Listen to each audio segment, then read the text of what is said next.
Type into press start, I say, having already pressed start. Hello, ladies and gentlemen and NBs. I haven't made it to the episode of Derail Valley where I start saying, hello, comrades. And that time I meant to say it and just didn't. So, that was my whole point in that episode, which is yet to come out, which is that I keep screwing it up, even though that's what I want to say. But, anyway. Welcome to Under Construction. I'm your host, Ellis, otherwise known as the Admiral. We are back on Tolbrand, and if you're paying attention to the schedule that doesn't exist, today should have been an episode in which we did AI stuff. But I wanted to get that started early, and I didn't really feel like dealing with it. I know that there are some issues that I would like us to get to and understand a little better, but one of my notes in the goals for operation is, quote, something is up with the engine spec on this locomotive. No context, no nothing. That's all it says. And I know what it's talking about, but I just want to make clear that that's what I'm dealing with on my end. Hello, Brian. Now, before we get started, obviously, we need to cover something very important, which is not Tetris. So let's do that. Let me just rearrange my windows real quick so I can see the chat as people start to file in. Anthony Dawson just dropped a video on the Redding's rocket. Oh yeah, I think I got recommended that. I wouldn't... What's funny is I've been to the Franklin Institute more than once. In fact, it's probably my second favorite thing in Philadelphia behind the Olympia. And... Oh, actually, no. Is it second or third because of the Reading Terminal Market? Ooh, that's a tough one. I really like the Reading Terminal Market. But whatever, it's up there. It's in the top 3 for sure. Which means I definitely have seen this locomotive and I just didn't even recognize it. Like, when you're in the room with 60,000, you don't really think about anything else. It's kind of weird hearing Anthony Dawson mention Conrail. Yeah. Everyone should, we need a Conrail Awareness Week. Everyone should always be mentioning Conrail. Remember, in case of an emergency, call Conrail. There we... Oh, okay, that could have been better. I'm just going to put this one over here, because we're going to get another line out anyway. Okay, so... Yeah, I'm just gonna do this until we get some folks in here. Someone posted a picture of the Conrail Heritage Unit, and was like, "Is this just an old scheme that's been hanging around, or is this a Heritage Unit?" And it's funny because if it wasn't the locomotive that it is, which I don't know what kind of locomotive it is, big modern diesel, and the NS one, the older one. And was like, yeah, is this, if it was an older locomotive that they'd made a heritage unit out of, I probably wouldn't have known for sure. There are 3 now. Yeah, that's what is the third one? Because we have the relatively recent CSX one, which is probably my favorite of the new CSX heritage units. Oh, MTA. Yeah, that's right. They have that blue and yellow one.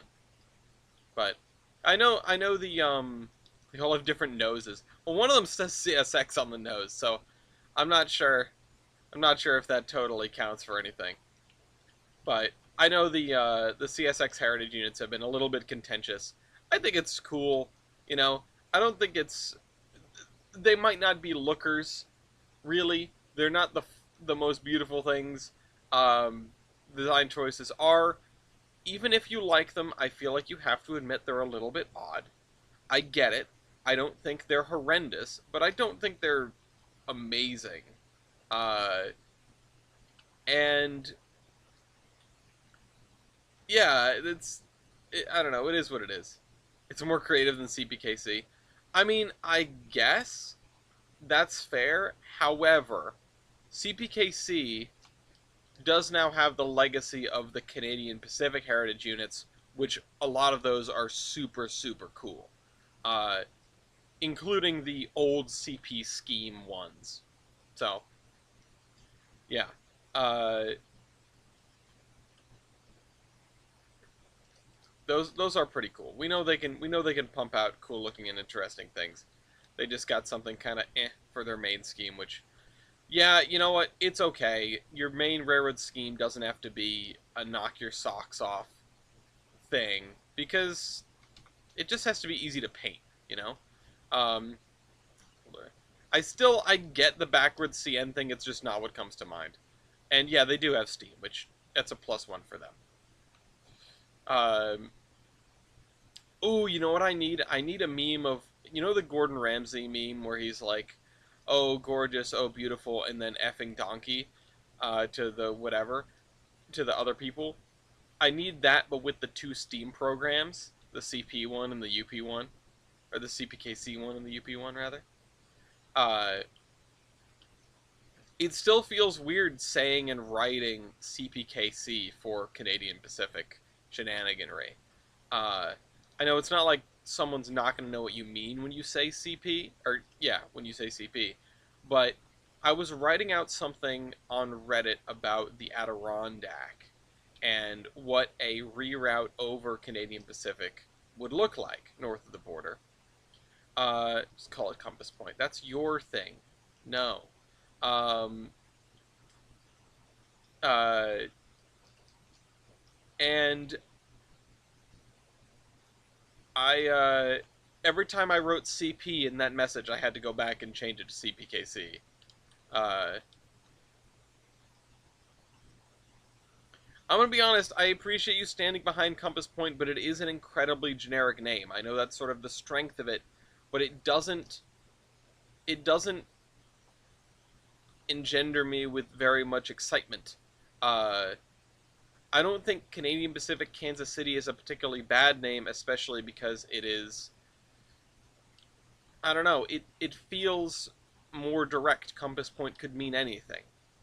Uh, it feels more explicit as to what the railroad is. I feel like there were definitely, sort of like the CSX heritage units, it might not be the most incredible thing in the world, but there were definitely better and worse ways to do the name that became CPKC. I know originally people were throwing around CPKCS, which is way worse and way clunkier. Think they should name it Can-Am. Yeah. No, they should name it the Canada, U.S., Mexico Railway. Um, yeah. There it is. Brian beat me to it by like 20 seconds. Um, Canamex. Canamex isn't bad. It's it's just, you sort of have to think about the corporate arrangement, the corporate situation, and then what the public and the shippers are sort of going to be, uh, going to be used to or going to want. That's the thing. We don't think about it that much, but well, I guess unless you're really following Twitter and X, I guess. But there is a lot in a name of a thing that is important. uh, Especially when you're trying to get and keep customers and keep sort of this public appearance or whatever. You know, if they had switched to something that was completely sort of unlike Canadian Pacific, I feel like Canadian Pacific, Kansas City, would have received a lot of backlash or been in not trouble per se, but it would have been more trouble than it's worth to sort of change up their whole name instead of, oh god, that was the worst thing that could have happened. Um, Instead of just going with something that, yeah, it isn't mind blowing, it's not incredible. Oh, we beat the high score again. Um, Mexinacan. Uh, 081723. All right, we've beaten our high score again. All right, let's get on to trains. Let me adjust my window slightly. Let me switch to route layer as one must do. And then we need to find something to fill in this, we need to find something to fill in this, and then we're going to build a little town here on the corner. So, let's see.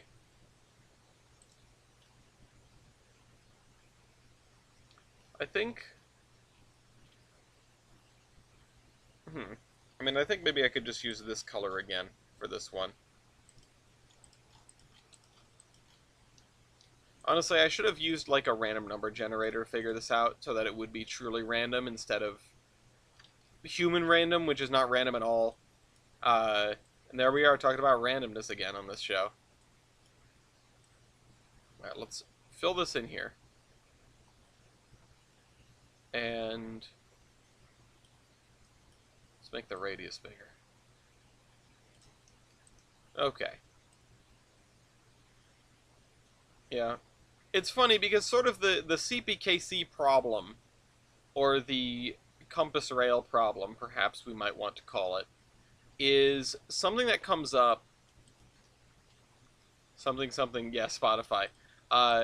Is something that comes up every time we play Merger Mania, which is relatively frequently, it feels like. At least it's definitely the most common thing that gets voted on for community playdate. Whatever, people like the game. I'm okay with that. Um, it's sometimes it's not the most fun thing on the table, but when it's something that just about everyone can agree on and sit down and play, it's not the end of the world. Um, that said, I seldom vote for it unless I'm strategically voting against something that's like also might win and I don't want to do, or that I don't have or can't do for whatever reason. But point is, um, people have this problem every time we do Merger Mania because you end up with a system that's, usually a transcon and usually spans the three major North American nations. Even though we don't have the Mexico DLC installed, it's still, you touch Mexico and you touch Canada. Um, and you sort of have to figure out, all right, what is a name that makes this work? And I've done some pretty generic ones in the past, uh, but I've been trying to sort of go a little further afield and then maybe borrow names from the predecessor railroads and whatever. Um, anyway, I'm just catching up the messages here. Oh, rip Gmod probs. Last locomotive, the FW and SB bought new from a builder. Well, that's neat. I hope you get back to it and can get it finished without crash. Save your dupes early and often and many times in progress. That's something that I know from the Gary's Mod train builders of the world. Anyway, let's do this. How close can I get to the road? Probably this close. So we have, yeah, just a couple more fields over here, and then we will get to do some terrain work. It's not going to be anything insane, but I'm looking forward to digging out this little river valley here that's behind us. Good evening, Comrade Mopak. I'm glad to see that you were not crushed by feed today. Oh well, there's always tomorrow. There's always tomorrow for Mopak to endanger his life at work. Make it tonight, I know what to do. It's going to be based on a dupe, which is based on, Northern Pacific 328. That's a locomotive I believe I can picture in my head. And I do love me a Pensy 3-chime. I know I'm the Pensy man most of the time, but, I don't like Banshees. I don't think they sound good. They're definitely iconic for the PRR, but the 3-chime is better. And there's some other stuff. I know they didn't have very much variety in terms of whistles because they were standard Zermagerd. But, there's some other stuff that they had that was pretty nice. Let's do this one. Seamless Farmland E. Or is that this one? Yeah, let's do this one.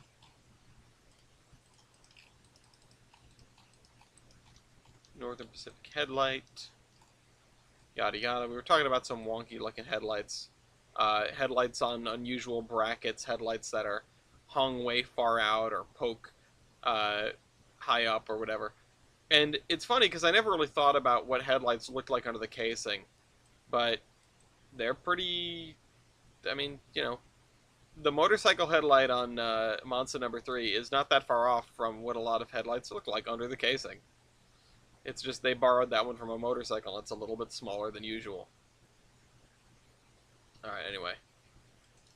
It's circular number plate. Simply something intasteful. Oh yeah, and Mopac, you get in the title for your truck. I don't mean to bet against you. I wouldn't have put money on you getting that thing in your hands as quickly as you did, but I'm so glad to hear that it worked out for you. Oh, I should go dig out my 940 title for a little bit of show and tell. It's in my lockbox. It's in a fireproof lockbox.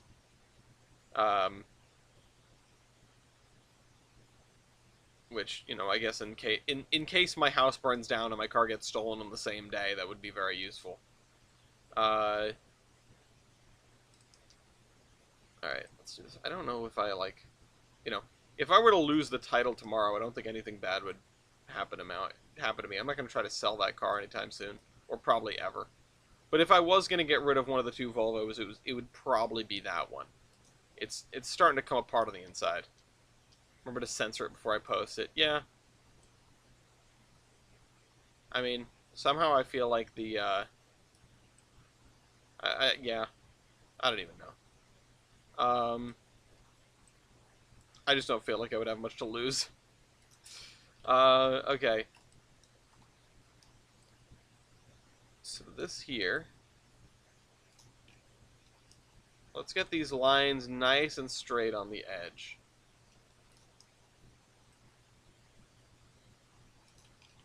There we go. Yeah, I'm looking forward to getting this spate of farms done, and then we really don't have that far to go. It's less than the different distance from Pan Am to where we are, the distance from us to the river that leads into there, which I forgot what the name of it was, but oh well.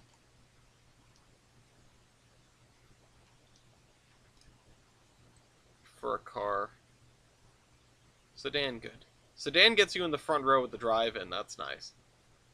Everybody has, everybody has SUVs and pickups and whatever, and like, big, I don't even know what you would call, like, what is a Kia Soul exactly? It's not really an SUV. Is it a crossover? But stuff like that, and they have to park in the back rows so they don't block everyone's views, and, as a sedan, you just get to go in the front. Because everyone has giant vehicles, so there's always room up front.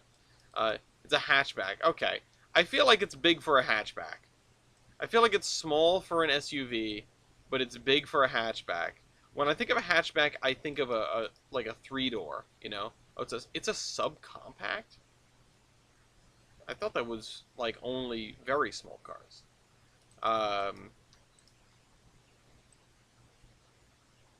Maybe I'm thinking it's bigger than it is. I don't know. I haven't spent a ton of time around Kia Souls. Almost call it a small minivan. It's a mini minivan. It's a hamster van. Dun dun dun. That's what Google machine says. Well, okay. I suppose our Google overlords, we'll just have to believe them. Microvan. The VW microbus, and a half-ton of garbage with the rakes and shovels and implements of destruction. How could they ever be wrong? Well, if you say they're wrong, then, well, you're going to be in trouble. Where's that gif of the Amazon blimp spitting out drones? I know that wasn't a real thing, but, boy, you wonder how far away we are from that. And someday I'm going to tackle the little robot that tools around Stop and Shop. Just because he has it coming. Okay. Let's do this.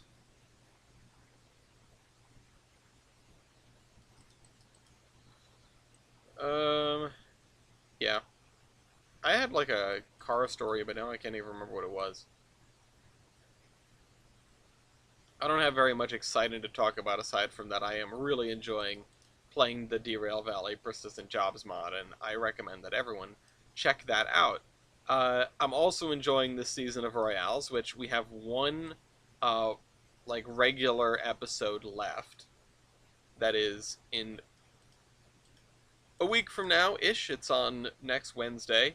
It will be the random Royale where we have submissions. I can go check how many submissions we have at the end of this episode. Uh, and googly eyes on the robot turned him into an eldritch horror. I think he already has googly eyes. Um, but yeah, uh, I'm looking forward to the conclusion of the season. It does look like I'm gonna have, if I can get a picture of 576 to use, it does look like I will have a, um, I'll have batch 3 ready as a pack for the winner of the finale as a reward. Um, but I may also have a couple of other rewards in mind, one of which is early access to something that I'm working on, which sounds way more exciting than it is. It's not very exciting at all. Um, it is, call it a social experiment. Um, and I look forward to sharing it with everybody. So, in a couple of weeks, we will have this social experiment, but the winner of the Royales may get access to it before everybody else. We'll see. Cover him in googly eyes. Oh yeah, well now you're on Eldritch Horror mode. Um, will there be Wednesday specials after the Royales, or could I perhaps host more Triple B Royales? Um, Tyler has a class that's going to get in the way of more Royales, so he's free for a little while. I think after the social experiment is done, because it will run its course, we will do a bracket of uh, we'll do a bracket of whatchamacallits of things of Locodome, perhaps. I don't need Tyler. I know you don't need a thing of. I know you don't need Tyler. I'm saying that I will not be conducting more Wednesday specials until much later. Uh, Locodome will probably be a schedule with the participants sort of thing, and maybe with Tyler. But I think I'm getting better at running the Locodome sheet by myself. So we'll see about that. It always helps to have Tyler there. It always helps to have another hand with all of those resources, uh, because he has. Oh man, the man's got all the data ever. So it's just nice because I can be like, what is this obscure amount? And he has places to look. Um, I'm guessing there's no slots open. For what? I don't have a bracket set up for Locodome yet. It's gonna be a form to submit yourself. It's gonna be a Google form more than likely. Um, and then I will create the bracket based on how many people sign up, and it's going to be a limit of 200,000 pounds attractive effort for your roster, probably. I could see going up to 250, but I think 200K has been interesting enough so far. Yeah, so 200,000 combined. That doesn't include boosters. That's just your raw attractive effort output according to the loco base. And yeah, it's 5 locomotives. You just have to be under the cap somewhere. I made a roster not too long ago, and I think the reward for that is either going to be a pack of batch 3, or it's going to be a free suggestion, or if I really wanted to go like whole hog, um, I could offer a free set of, like a free special order, and that would be 10 cards. It's a, it's a $25 value, but I'm not necessarily ready to put that much on the table. I'm obviously going to be spending the money to print the cards anyway, so it's going to be sort of like a sunk cost, and getting them out of my hair is just getting them out of my hair. Um, you can fit more than you figured into 200,000 pounds of tractive effort. Yeah, it is. It is a reasonable bit. You can put in. Shoot, if I remember right,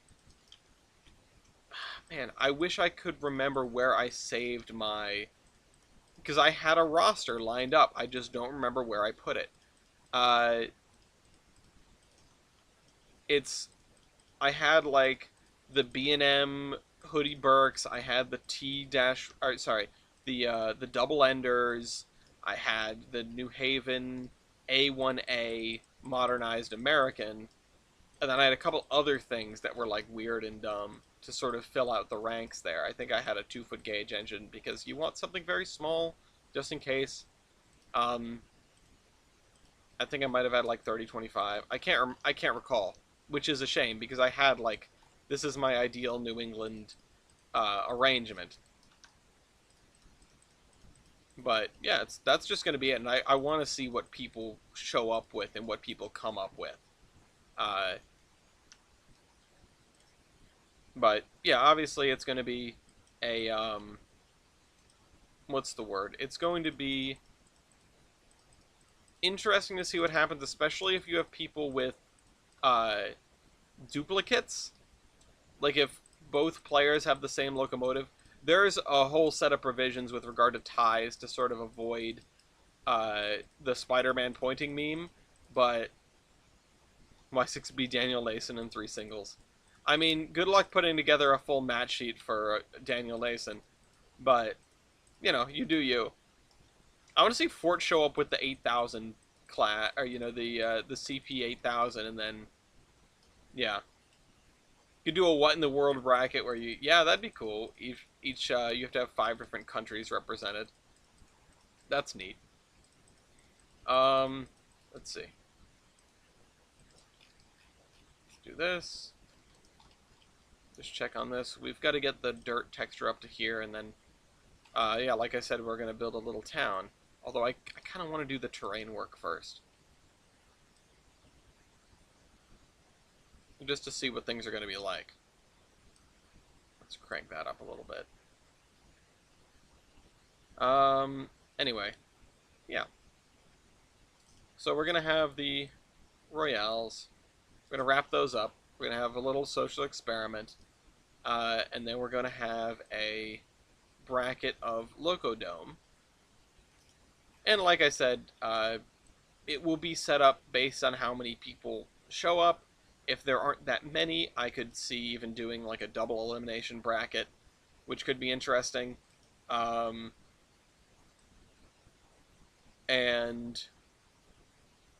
what if you had to have one locomotive from each continent?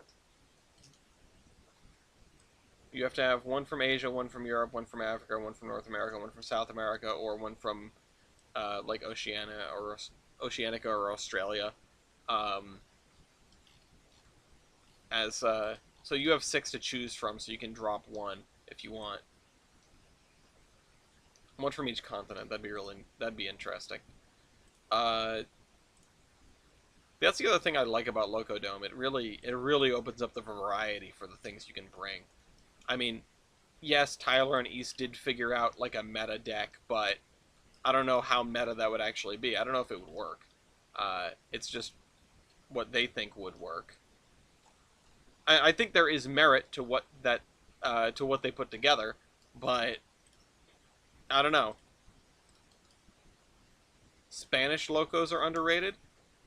I don't know the first thing about Spanish locomotives.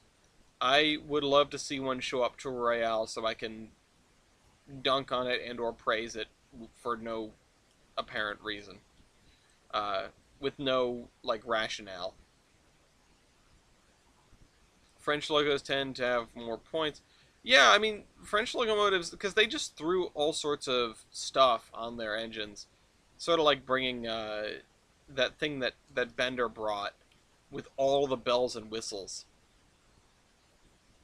You know what I haven't been doing in Royales lately that I kind of miss is I haven't done much in the way of like sticking to a nickname. These last couple I've just been calling it the whatever thing, whereas before sometimes I would have a nickname and I would just roll with that for the whole episode. What was the one? Oh, Three Aces, which is one that I should have used more. And then there was one more recently that I really liked that I thought was pretty funny, and that I forgot to use after I came up with the nickname.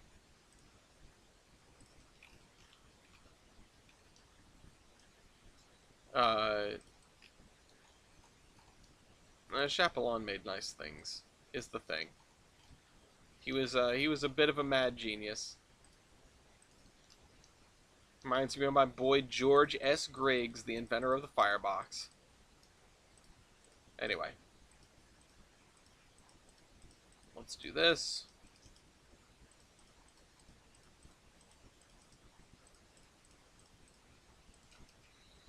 Okay.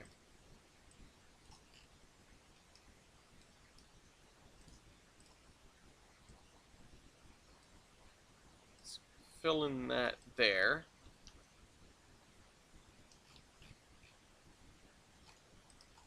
And I'm not going to do this side because I don't know what kind of mess I'm going to make on that side already.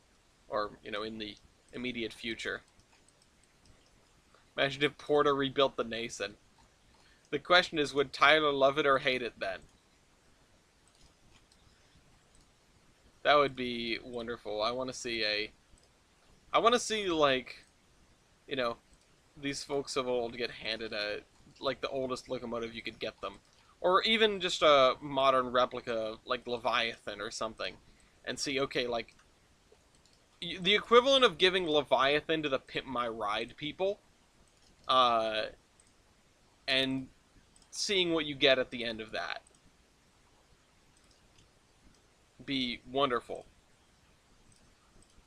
And someday we probably will have a simulator in which you can customize your own locomotive. Someday computing will be powerful enough that you can have automation or Ultimate Admiral dreadnoughts, but it's for trains, and then you go and drive them in Derail Valley or something. And Derail Valley, in its future plans, does have modifications that you can put on your locomotives. It's probably going to be nothing like swapping the valve gear out or making the drivers bigger, but it probably will be upgrades of some. It'll be upgrades of some description. Uh, so we'll see. Modernized ancient engine to a modern 240 tender engine. Oh, okay. Yeah, it's just sort of the question of putting it down on paper is one thing, making it so that it would function even in a simulation is another thing. That's that's the important thing. There isn't too much that I know of. Like, I want powder game, but real life physics. I hope most people here know what I'm talking about when I say powder game. Uh, the Dan Ball thing. It's like the only Flash player thing that I can still do on the internet. If not, just look up Dan Ball, I guess. Powder. He's got a lot of interesting free little games and things. Um, I spent my life on the powder game. It was probably my favorite game at one point, and I still will click onto it and just sort of dick around and make things and break things and etc. etc. When I say make things and break things, now I'm thinking of the CBs because recently I watched the Three Quarters of an Idiot on the CBs stealing a bunch of locomotives and a bunch of beer in Korea. First of all, CBs represent. Second of all, what does that smell? Baby? What's that smell? Oh, it's. Never mind. It's wafting in here. It just smells like the house is burning down. Um, yeah, falling sand games. I'm gonna shut this door.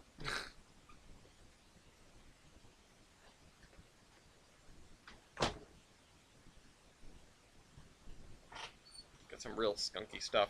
Um, Gary's mod train build, but you take the physics from Derail Valley uh, for the like locomotive simulation, and you have to do the inside of the boiler too. You have to install you have to wire up like real life traction motors and radiators, uh, and you have to put in tubes into a boiler, and whatever. Someday we will get there. I have no doubt someday we will get there. And Brian, I can't recommend it enough. It is, as far as train games go, it is probably the best train game on the market. It's, I'm not sure if I would say it's like Railroads Online. It is a single player experience. It is not a tycoon game, as in you do not build your stuff. It is sort of like if you took the, like if you took a very large trains route or a very large railworks route or something, and you lived in it. You could walk around, you get paid for completing the jobs, and you use that money to service your locomotives and unlock licenses to do other jobs. It is a very, very cohesive experience. It has like I said, it has a career mode where, you start off with a single license to run a small shunter and do very basic tasks. And you sort of grow from that into uh, you grow from that into a you know whatchamacallit, into someone who can run the biggest locomotives and pull the biggest jobs. Um, I don't like it because of the whole disaster thing and fake engines aren't really real engines. They're really close to real engines. They're pretty. They are proto-lanced, but they are pretty close to real engines. Also, you yourself are making a fake engine, so I don't know where that comes from. Uh, it's the 060 is a copy of the Yugoslav copy of the S100. The 282 is a copy of a USATC S200. Um, the DE6, I don't know exactly where it comes from, but it does have a basis. I mean, the developers are Serbian, so that's why the locomotives are a little bit uncanny valley. But these things do more or less exist, just not anywhere that we know. And there are mods to throw in all sorts of other locomotives that are getting worked on now. So they're adding a whole API. Um, the point isn't that things are one-to-one with real life. In fact, it's very opposite. If you want the perfect real life simulation, go play Run 8 or something. No, it's a condensed world, and it's first and foremost a game. But the simulation of things like the diesel electric drivetrain, or the diesel hydraulic drivetrain, or the diesel mechanical drivetrain, or wheel slip in the rain, or things like that. It's I don't think it's comparable with Railroads Online. It's just they're both train games. But if you want to talk about a game where you build the world and then you drive trains in it, that's multiplayer Surveyor. Uh, this is interesting because it has that incredible simulation system. It has the most accurate on the market Steam simulation. It's closer to Railroader, if anything. Um, Except there is no sort of the angle is building yourself up instead of building this railroad network out, or railroad line out rather. Um, yeah, MPS is exclusively sandbox, and that's why these things aren't necessarily one-to-one comparable. Uh, Unless you are in it for the railroad building, in which case Gary's mod doesn't do that, and nothing on the market really does that, aside from Railroads Online, which has its issues. Uh, you know, uh,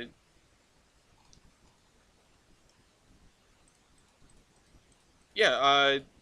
Derail Valley has a sandbox mode as well, which is nice. And you don't have to have a disaster if you get good. I've not ever blown up a humongous.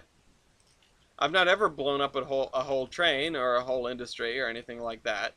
Uh, if you're good at the game, you generally aren't crashing all the time.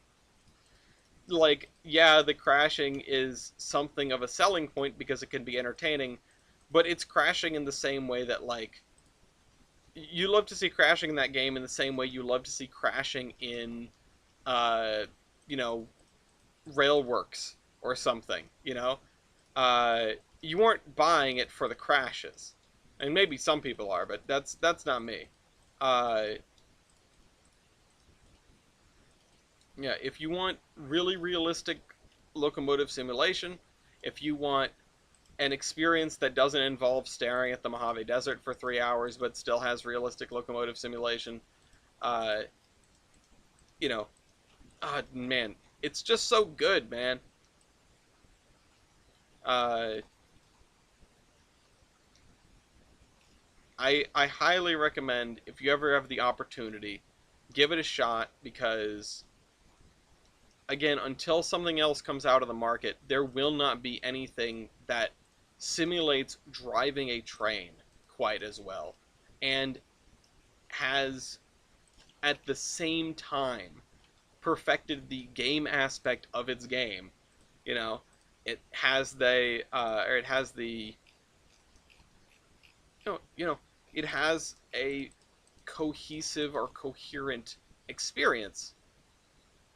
Okay, so I'm going to draw a line from here to where we are over here, and we're going to look at the gradient. So, yeah. No, it's the best train game on the market today.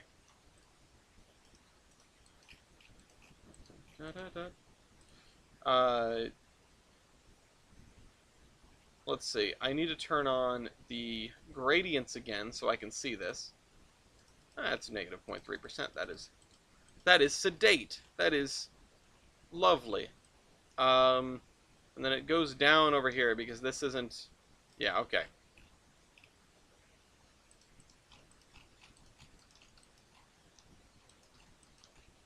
Let's see. No, it's not. You're not simulating a full-on life. I would like to at some point in the future have these like difficulty settings, uh, because there are like heaters and fans in all the cabs. They don't do anything, obviously, because why would you need them to? But in the future, they want to be able to sort of turn that on. But there are different difficulty options, and I would bet that most difficulty options, even if they do add survival-esque mechanics, are not going to have, are not going to have that. Because, yeah, most people don't want that. They're here to drive trains. They're not here to keep your character alive. You don't need a hunger and thirst bar in a train simulator. But, uh, uh, let's see. I still don't like the maintenance thing because it does feel similar to that. Well, I feel like you're gonna have to. I mean, I don't. I don't know what to tell you. I mean, if you want trains that you only have to fuel up and you don't have to repair and do work on, then I guess Derail Valley ain't it. But you don't really have to do that if you want. You can just consider all that part of the running cost of the thing. Uh, I don't think that a game that is about sort of running the train, or at least running a career, you know, I don't think that should miss the cost of running the locomotives.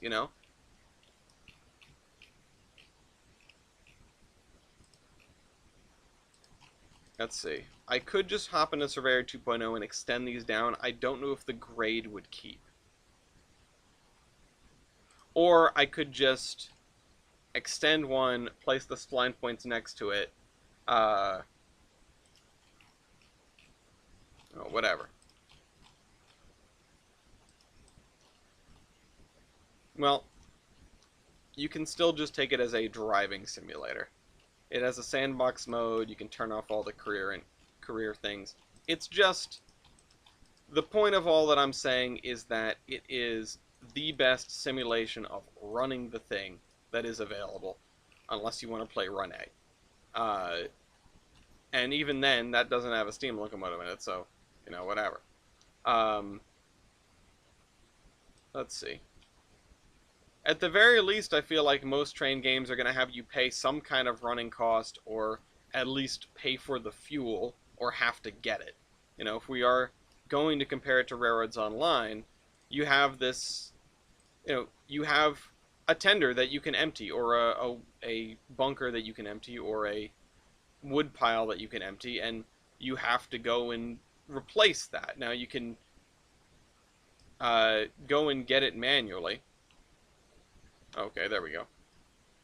You can go and get it manually, or you can just pay to fill it up. I know in RO you can just replace the thing, but that's kind of cheesy. Why is it 0.8 now? I thought it was gonna be 0.3. Well, whatever. That's a pretty sedate hill. That's not bad at all. Brown. What can Brown do for you?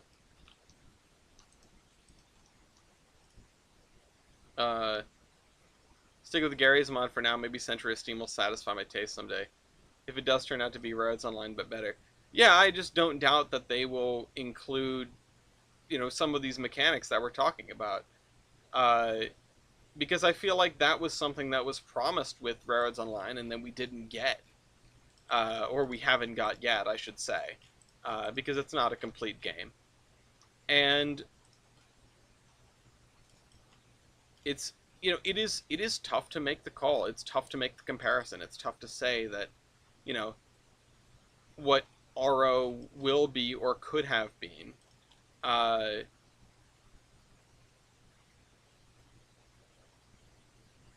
So we're just, let's see, I'm going to put that there.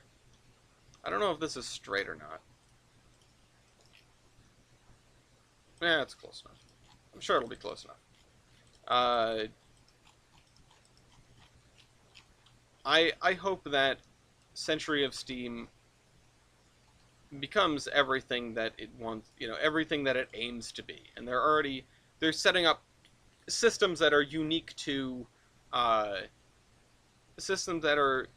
that game and nothing else, like the polling, like the snow plowing, and I think one of the other things is like quillable whistles and dynamic chuffing sound and realistic chuffing sound, that sort of things. Hello, Jebediah.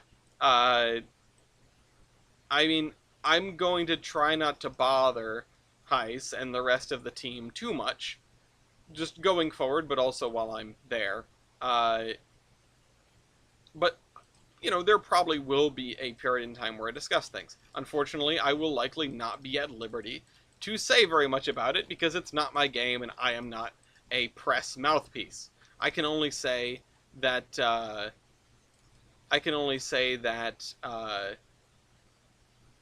oops, shucks, the wrong thing. I can only say that, whether or not I enjoyed it. I think what the reuse of models means is it's the same group of people, which it is. We can bug Tyler for Big Boy and Porter Tender again.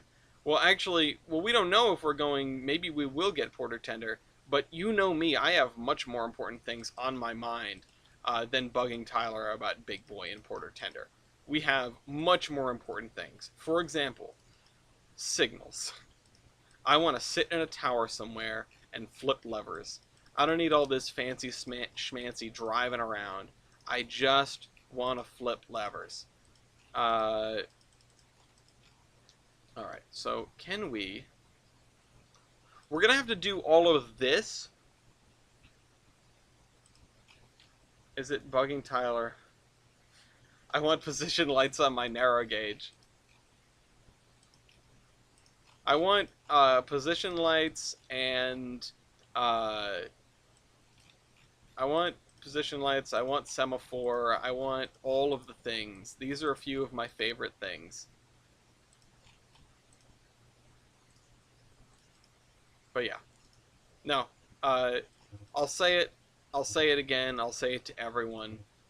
What, spline too short? What the hell?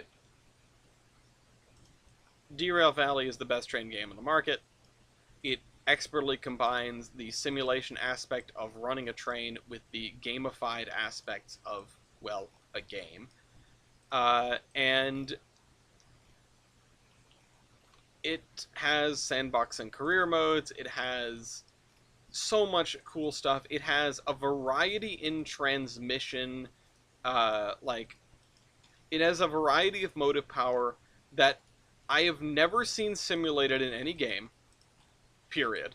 You know, name me anything that has a realistic diesel mechanical, or even a realistic diesel hydraulic, or frankly, even a realistic diesel electric if it's not Run 8. I mean, I know that uh, I know that Gary's mod does certain things fairly well, but I still don't think, and someone would have to put them side by side. I don't do a lot. I know you can do a lot with Gary's mod, uh, but someone would have to put them side by side and make a direct one-to-one comparison for me to see the point that it's worse than Gary's mod in some way. The only thing that I like Gary's mod for is the fact that it's totally like raw physics calculations. Uh, you know, when you can pop off the track and you can just pop off the track. You know, it's not like, oop, you got the forces say so, so pop, there you go. That's maybe the one thing I don't like about Derail Valley Simulation, aside from the fact that I survive boiler explosions. Uh, but yeah, no, it is an amazing product right now, and it's only going to get better.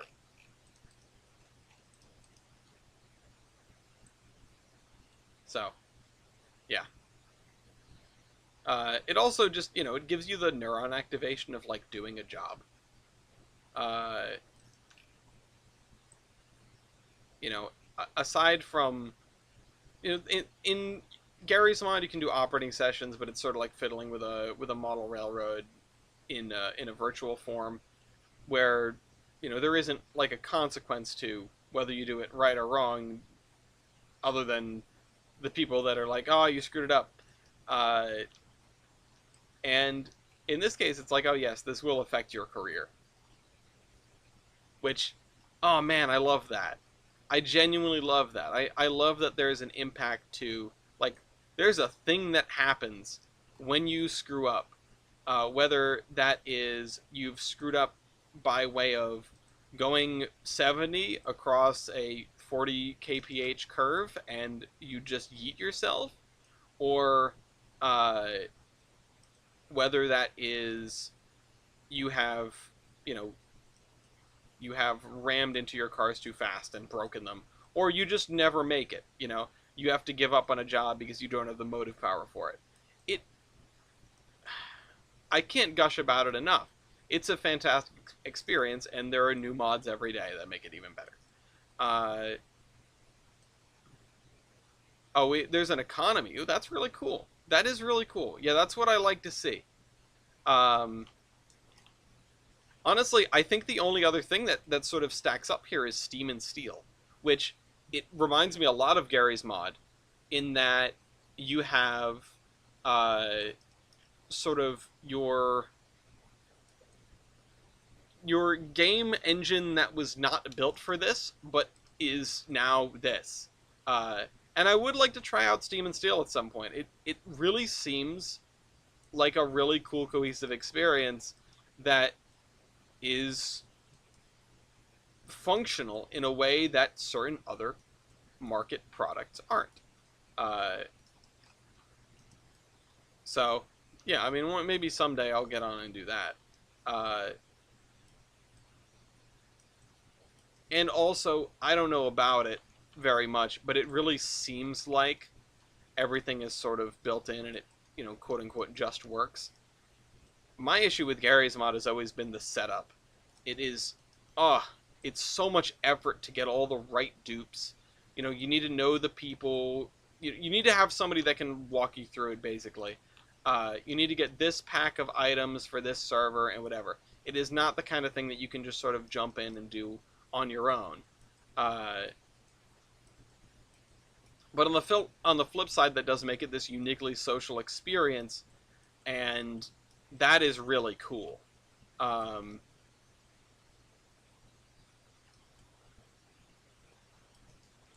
you can make money to expand your car limit, which is capped at 15, but adds a car every 3 levels.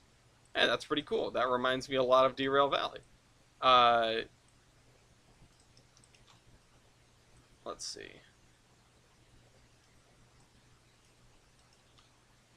I need to do this. I'm trying to do this with the plateau tool, which is something I haven't done in a while. Uh, maybe now that I have a better computer, Gary's mod wouldn't give me as much trouble. But in the past, man, has that been nothing but trouble for me. Uh,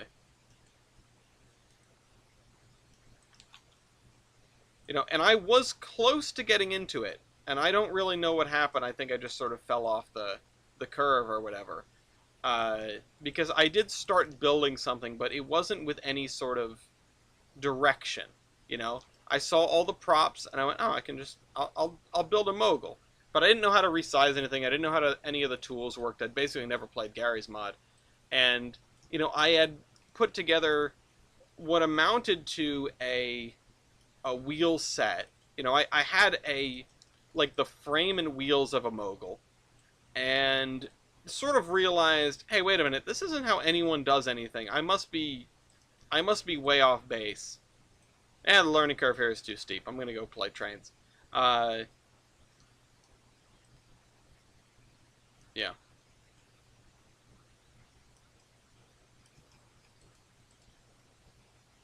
Working on a steam switcher in valve gear is killing me. Yeah, no, I can believe that. Let's see.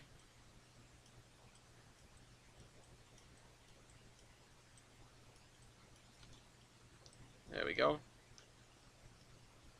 Um, Southern.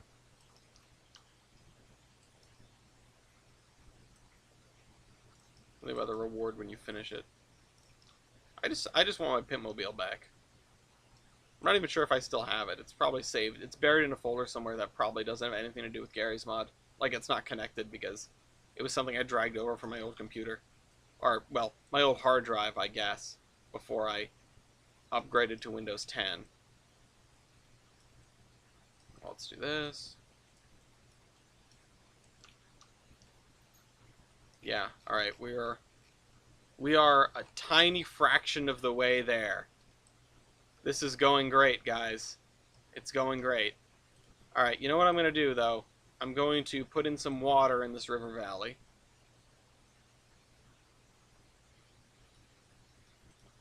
So that we can sort of track what we have done. And if we still have a viable river at the end of it.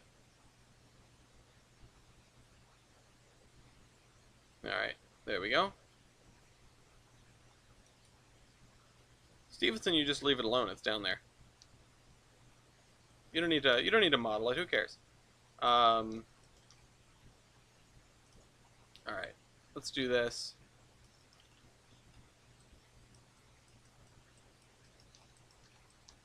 All right. Let's do this.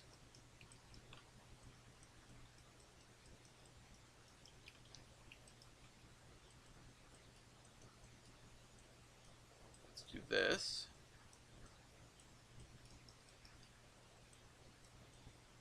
Yeah, this is helping because now I know where I need to widen things or not. And using the plateau tool is nice because it means that I can never go above or below the heights that I'm working with. I think once upon a time I got kind of annoyed with the way the plateau tool works now. But I realize its power when it comes to doing this. And yeah, I'm not upset anymore. It takes me a while to come around on some things sometimes. I know I'm a little curmudgeonly when it comes to features. And my rebuke of the terrain last time sort of came off the heels of me being annoyed with the whole updating process. But now I have a whole new thing to be annoyed about because apparently the Iron Horseman Mega Route is just broken. Nobody can get in. I think we finally like defeated N3V, which was not the intention, but here we are. Um, Not sure what exactly we did, but well, that's the way it is now. Um, all of MPS is down. Kevon said 2.1 was up. Uh,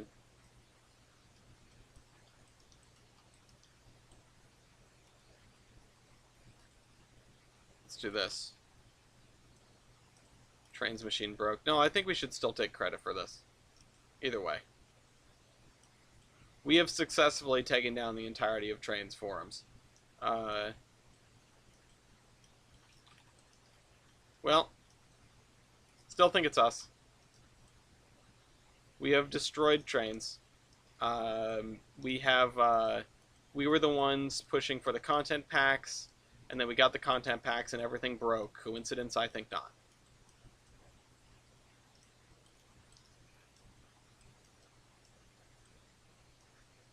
There we go. Let's do that. Can install on laptop. Do that. Yeah, I know it takes a lot of space sometimes. All right. I think we're moving along a little faster than we were. We're still not at the bridge yet, although it's... Oh, no, it's all the way over there. I was going to say it's right here. It was not. It was not right there. We're going to get this done today, though. We've only put an hour into this so far, and we've made it up to the river. And I feel like that's okay. I feel like we're doing all right. I don't feel bad about myself at all. All right, let's do this. And then...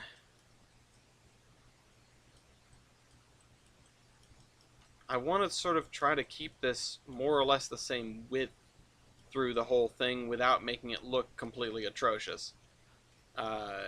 Without making it look like a piece of intestine.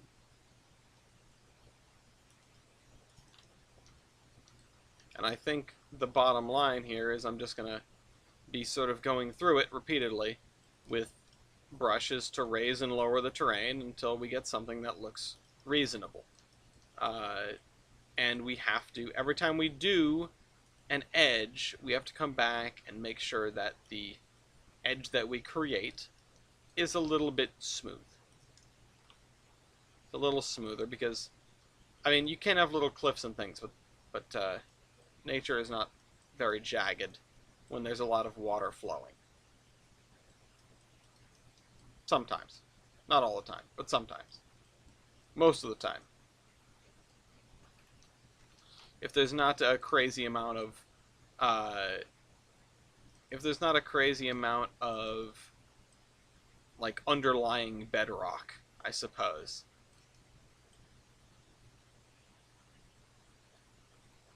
Anyway.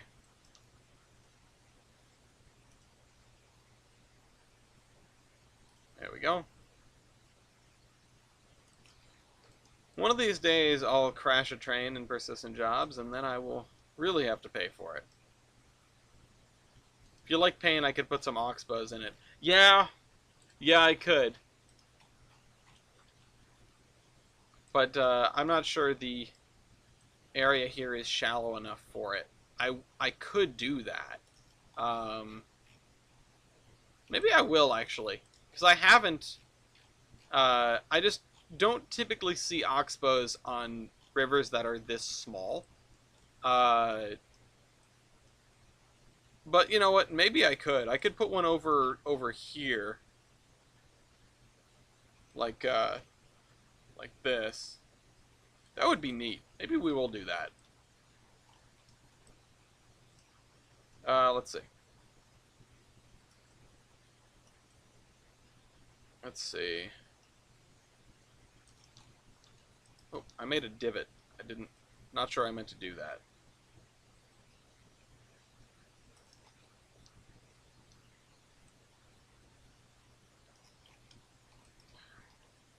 I keep wanting to increase the sensitivity and radius, but I don't want things to get too out of hand too quickly.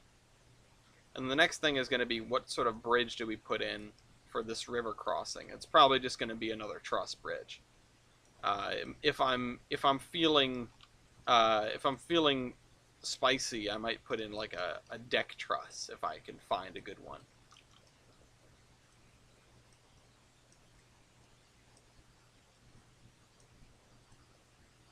I definitely need to build something like Turner's Falls.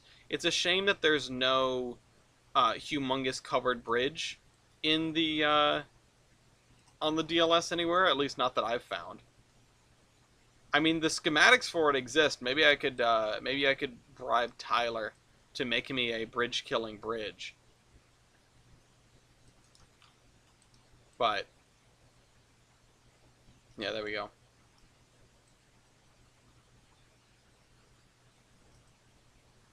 I need to just send him the diagrams and see what happens. I don't think a covered bridge for these 4 tracks is going to work. We can definitely have a covered bridge. I mean, there's going to be one in the Addison branch, for sure. But we definitely want a covered bridge. You know, there can probably be a couple on the Mansfield Branch Railroad. They'd probably still hang on to them, because they don't really have a reason to replace them, especially on the parts that were never part of the Gilson Eastern Main Line, which, that's going to be an interesting one, because we're going to have to... I have very little doubt that most of the Mansfield Branch Railroad is single track, because why would they need more than that? But we're going to have all these remnants of double track around, because it would have been a major thoroughfare for the Jefferson and Gilson when they used that as their main line. A couple of good Ben Dorsey ones in the DLS. Yeah, I might already have them. I'm not sure I've really ever gone looking for covered bridges, but man, have I downloaded a lot of Ben Dorsey stuff over the years. But yeah, no, I'll have to check when the time gets a little bit closer and I'm working on that. I don't know when we're gonna get to the Mansfield Branch Railroad. I think I'm gonna do a lot of mountainous stuff first, but let's see. I'm just gonna cover this whole area with water, and then we'll do this.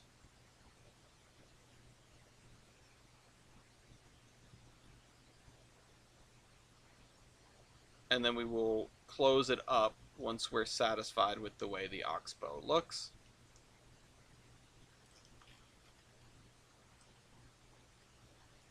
Oh, shoot.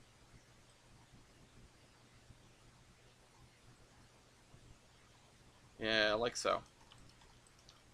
Can't wait to get closer to the reservoir west of it on the MPS route. Can't wait to get back on the MPS. And I am so excited, even though like this update wasn't the update that will make me happy. I'm happy that people suddenly have, you know, a renewed interest isn't the right word, like a renewed reason to get back on, you know. And I'll say it for the 40th time, we just need to fix the Minecraft map of the map. Let's see.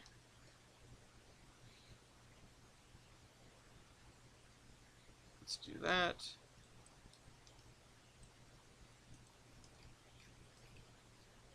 How's that, Mopac? Man can only make so many cornfields before he loses his sanity. Or move so many bags of corn, isn't that right?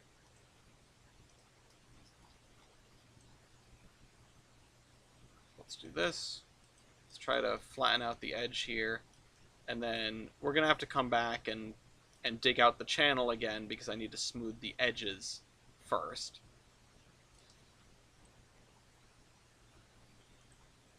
Let's see. They're doing one of those MPS sessions with approach medium, but none of the MPS servers have worked for days. uh,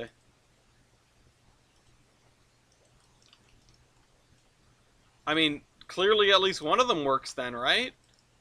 Right?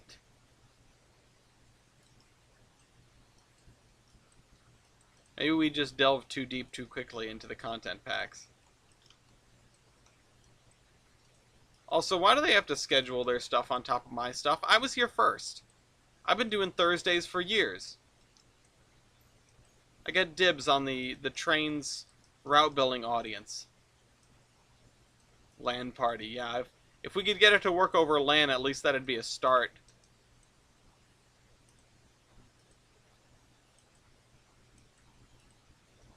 Wonder how that would handle. It'd be nice, though. More games should have LAN functionality, but then again, don't get a gaming laptop. Just in general. Alright, let's do that. If you're moving around all the time, yeah, I guess, but don't get a gaming laptop. It is not the most bang for your buck and never will be. Alright, we need to smooth down this middle portion here. Yeah, carry your tower everywhere. Exactly. That's the base take. Bring your entire gaming setup on the Lakeshore Limited, set up in the cafe car, answer to no one. Post on /r/battle stations.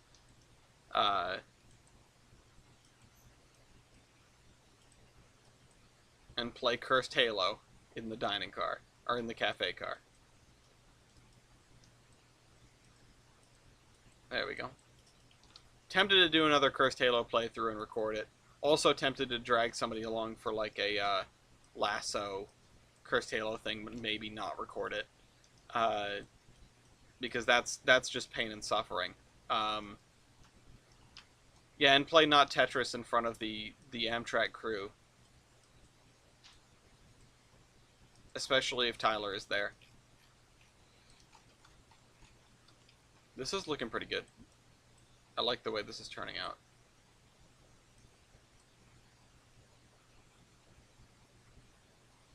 Especially because it's not very lakey. It's just sort of here.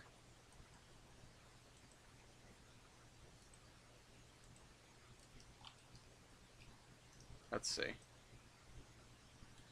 We need to smooth this out because it would definitely not be this, like, hard-worn channel with steep sides. It's definitely going to be something that is much shallower with its banks. But it is still deeper than the surrounding area. I had a friend that found a gaming laptop with a 3070 Ti and Ryzen 5. Yeah, I'm sure that it gets to 7,000 degrees Kelvin and, like, you know, will melt your pants onto your legs if you try to use it as a laptop. It needs a little laptop stand like I built in that live stream, which I now haven't used in several weeks because I have not been back to the office. I just have a new setup on the porch, and I like that, and it's good because I just get to hang out there, and I get to hang out with the animals, and I get to work at my own pace and whatever, and I don't have to worry about signing into the office, so I can have a cubicle to myself or whatever. Working from home is wonderful, and I like it. And I used to get more done when I went to the office, and I probably still would because the internet's faster, and like, I have 3 monitors there instead of 2 here, but whatever. Here I have the dog. That makes me happy.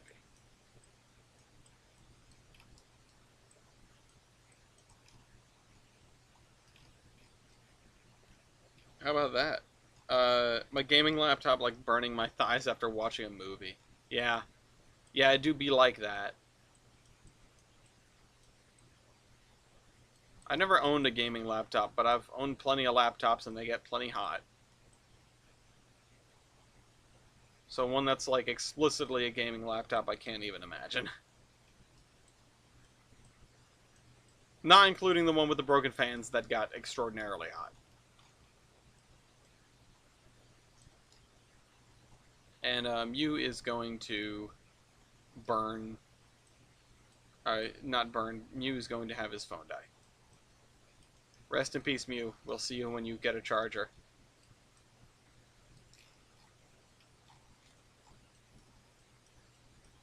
Well, there. Now we've made something a little bit more unique and interesting.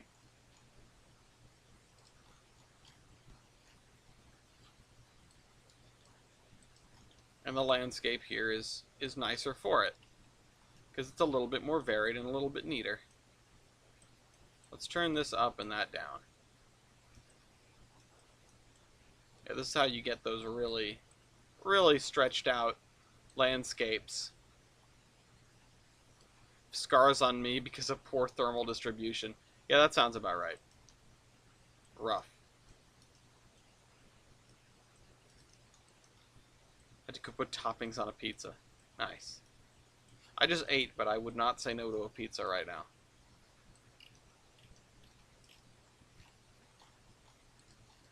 Now I can have a nice little stretch of woods around it. Exactly.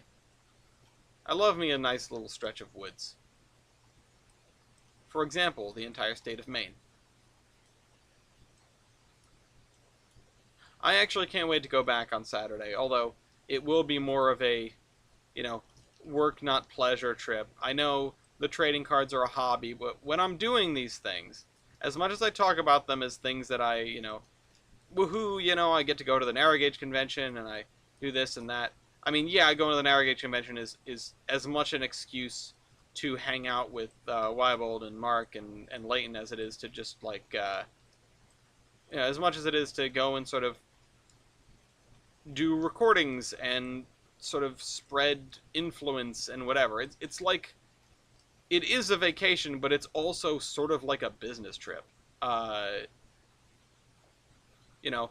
YouTuber collaboration, it's for fun, but it's also because overlapping audiences. Like there's a calculus going on there. And honestly, the thing is, I've never cared that much about, expanding my reach as far as YouTube goes. It's just never really been my shtick. It's always been a hobby. It's always been a, a side thing, just something I do for fun, something I've done to meet people. Everyone in this stream chat is a testament, well, except for TJ, I suppose, is a testament to people that I've connected with over, thanks to my YouTube channel. And I mean, Mew gets an asterisk as well because I knew him in college, but I didn't know him that well.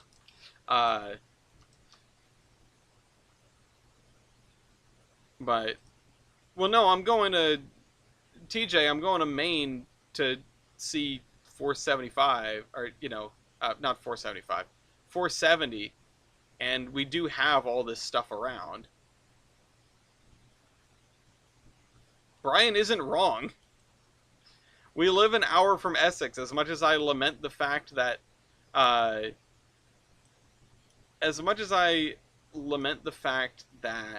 we have no steam locomotives in the state of Rhode Island, and the only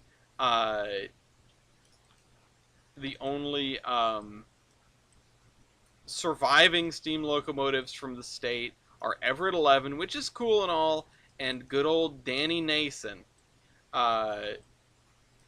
We do have it really good compared to the people that live in the middle of nowhere or in the Great White North or, whatever. Even, like, if you live next to the Eagle Lake locomotives, you'd still be, 5 hours from a running steam engine. But also 1392 is based by trading cards. Anyway. So, yeah, that's a whole thing. It is definitely like, we do have it good. We do have it good, and I sort of, when I talk about that, I do sort of take it for granted, because, I mean, hell, there are plenty of parts of Colorado where you are many more hours away from an operating steam locomotive than you or I are, TJ, and they've got, oh man, they've got plenty of them. They've got more locomotives than I know what to do with sometimes. Case in point, the 490s, 492 getting restored and all that. That's fun stuff. I'm looking forward to that. I assume it's going to be an oil conversion because, of course, it is. Um, let's see. Lots of stuff pushing heritage railroads, and particularly heritage railroads in that neck of the woods to dieselize, not dieselize, to oilize. It's good. I mean, I love coal as much as the next guy, but if they burn down Colorado less, generally good. Ellis, is Gloria lending you a copy of RGS20's card for the Narrow Gauge Convention? I own my own copy. Oil-fired WWF 11. Hey, you know, I wouldn't be overly surprised if they gave it a shot. But no, I was actually tempted to buy the rest of the RGS 20 cards off of Gloria to give out to the folks that I'm going to be hanging out with. Weibold already has one. Weibold got one from Gloria when he was here last May. And otherwise, yeah, Leighton and Mark, I think, both deserve an RGS 20 card. Hey, Pat. Help you at work. I will send no planes your way. I can't take responsibility for anybody else's planes, but I will say that if you are at work with the planes, I will contribute, or I will not contribute to the amount of planes that you have to deal with. Biofuels are easier to find in liquid form, so it makes sense. Yeah, I mean, as much as I knock on it as an apocalypse fuel, the fry oil stuff, fry oil, veggie oil, associated plant-based liquids that burn, good stuff. Anyway. Yeah, a Montezuma card.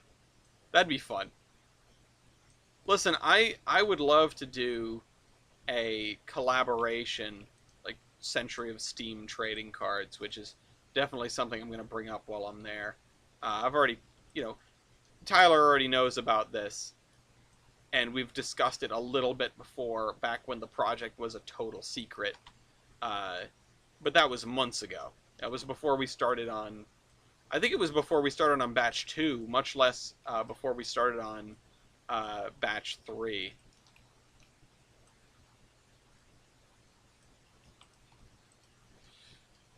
Let's turn down the sensitivity.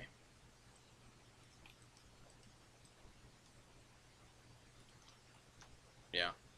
But yeah, biofuels are neat. Nothing quite gets the same feeling as putting coal in the hole, but bituminous pucks and things like that, like, and of course wood or whatever. There are solid fuel substitutes to coal. They're just not quite as good, and biofuel substitutes to oil are comparatively much better and much easier anyway.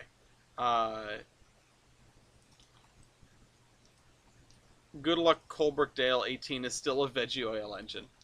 I don't actually know, because the last place to run 18 was the Slurge, and I don't know what they were doing with it at the time. Bituminous chunks discount anthracite. No, they're like I don't even know. They're like chunks of oil, I guess. It's not renewable, but it is sort of, it's not coal anyway. It is, it's just very dense oil. Bituminous pucks. It's a neat concept for the solution of, we can't get oil, but we still want to shovel something in the hole.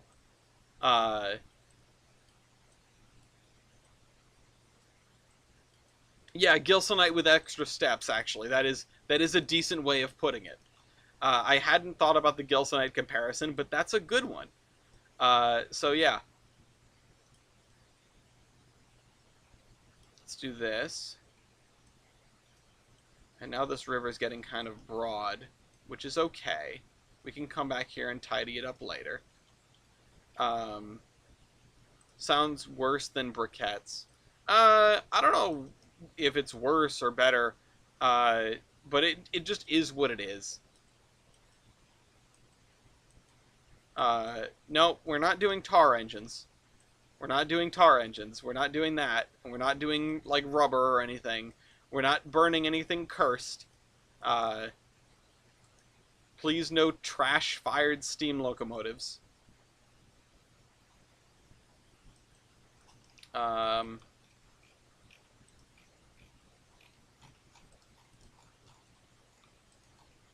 so anyway, yeah, it's an interesting conundrum for heritage railways to be in the modern era, where it's even if you have access to coal, there's a most coal that's being mined is destined for power plants, and so they don't need to grade it, they don't need to get all the dust out of it.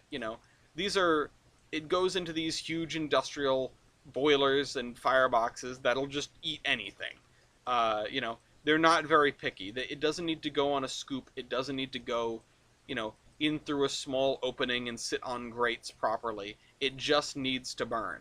Uh, they're going to. I don't know the procedure for coal firing a power plant completely, but I know that they're very not picky. Um, Power plant boilers, anyway.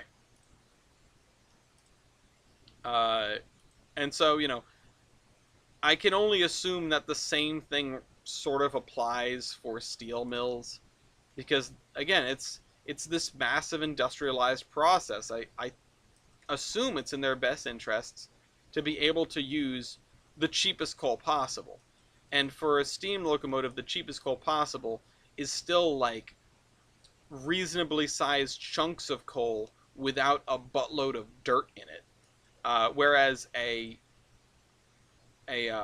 power plant or a steel mill can probably get away, or a coker, I guess, because then you make coke, which then goes to the steel mill. Uh, you can get away with just trash coal. Uh, hey Matt, yeah, we have a river. This is the Road River, Rhode. Um, we could do another. No, we'll keep the one oxbow. Uh, but you know what? We can put in a real chicane here in the river, or a real broad turn to sort of make it look like this was an S bend.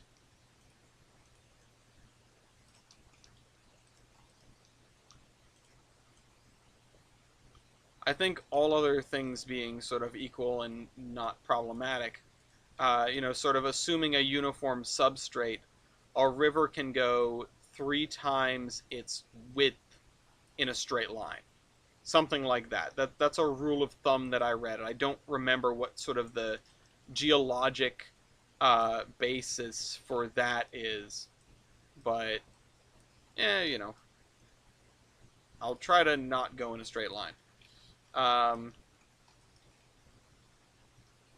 yeah, the Road River. It's got a chicane in it. I like the word chicane.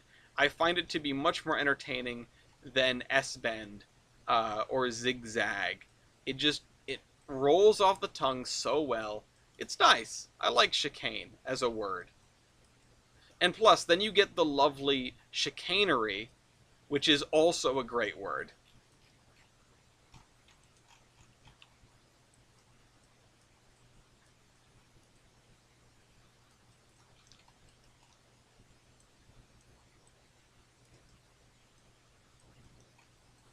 Let's go this way.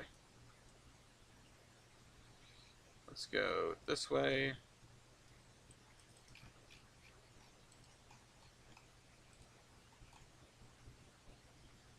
We partake in a minor amount of chicanery. Yeah, exactly. Let's see. Okay. I think we're getting there. I think this is going to be okay. Uh, we actually haven't spent as much time on this as I expected that we might. Chicane City reminds me of a fictional city in an unoriginal racing game.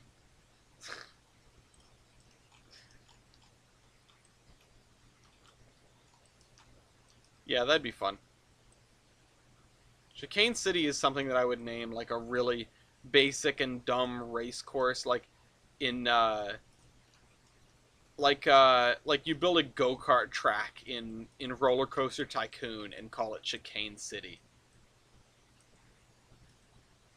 That's what you do. Which I was good at Roller Coaster Tycoon. I always sucked at that game when I was growing up. Alright, I think we have a reasonable amount of terrain here. I think we can still smooth this out a little bit. But the terrain is definitely here. This is one of the river valleys of all time. Um, but not in a bad way necessarily.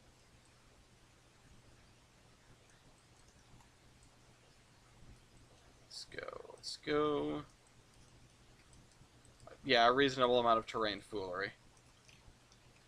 I love that I can see all my rulers in the distance that I really should go and clean up. Oh, shoot. Let's undo that. That is very shallow. You know what? We'll just keep that like that. We'll put some rapids there or something.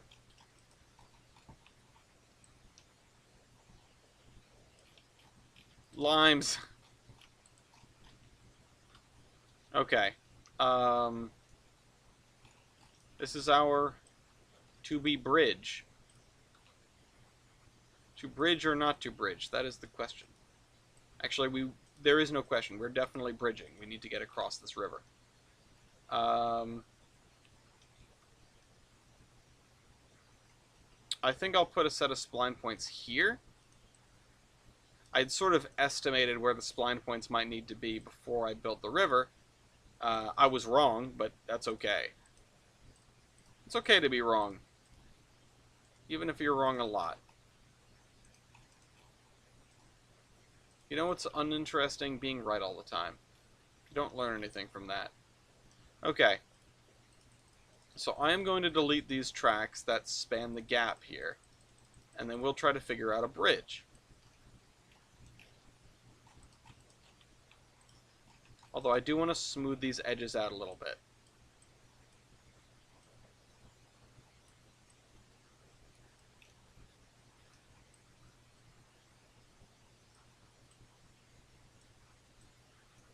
Oop. Come on. There we go.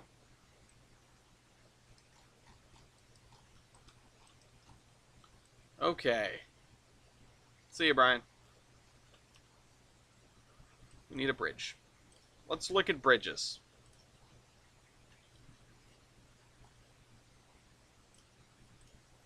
We have some of these old stuff.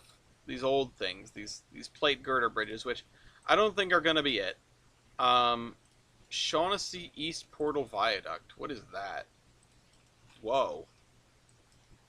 Where did that come from? Oh, I'm going to have all the stuff from...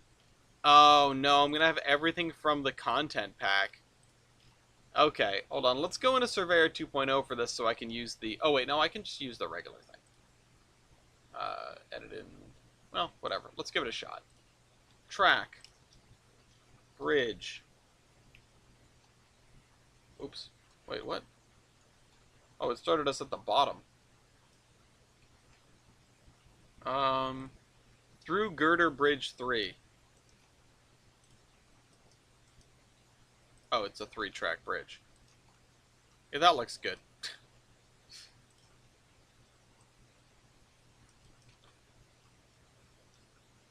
I mean, that's cool, but not for this setting. Warren Truss Bridge, Spline 1. I love this. It's just only 1 track.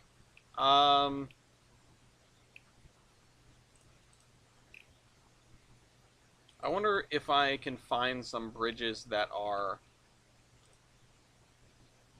sort of like PRR bridges, you know? River Bridge Spline on 1 track. No, that's everything. That's less than I expected.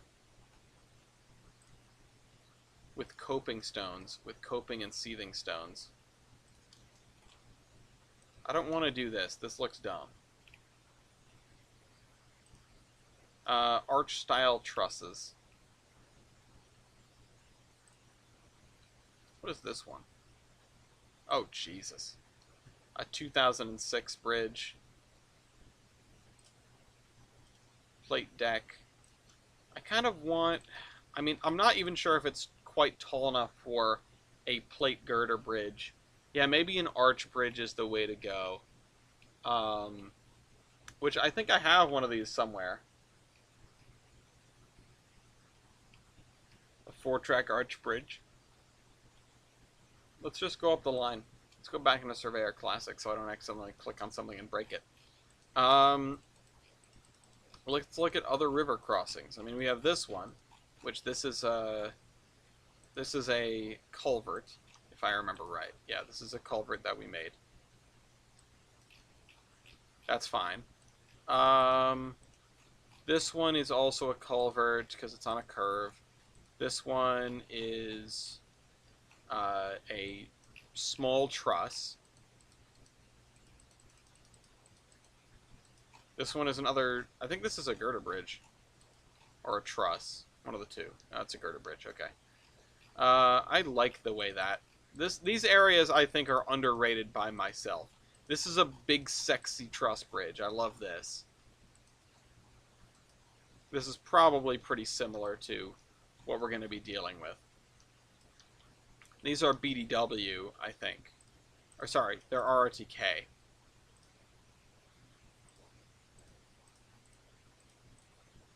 Oops. 2-track through truss, yeah.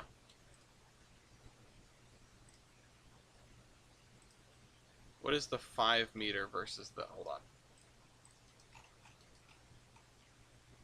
What is that versus this? Oh. This one just has, like, a walkway in the middle. Maybe we'll use this one. We'll use the one on the left. Maybe that'll work with the spacing that we have. Parker truss. Oh, wow. I think this is actually too big for what we're doing. Oh, underslung through truss. Yeah, the underslung is sort of what I was aiming for a deck truss. But it's just not quite what I need. What the heck? What on earth is this? Okay. This is the drawbridge, so that's not it. Let's look at... Those are a pair of 2-track bridges. And then we have all the viaducts, which we're not going to repeat. We have some girder bridges. Some plate girder bridges. Which frankly look dumb. I don't like. And then we have a truss bridge over here. And then over here we have another truss bridge. Yeah, these are mostly trusses. I feel like there's a theme developing here. Yeah. But then I thought over here we... No, it's this. This is what I was thinking of. And it's 4 separate girder bridges. Which is dumb. Oh, we have this.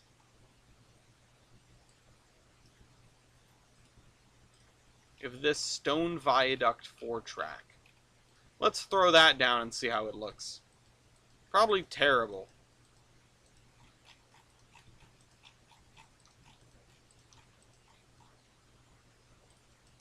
It's also going to be very narrow.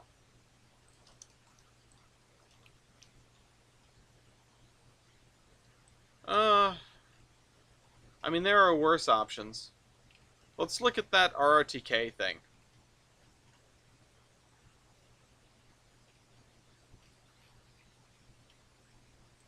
These tomb bridges. That's neat, but definitely not what I need. Yeah, no.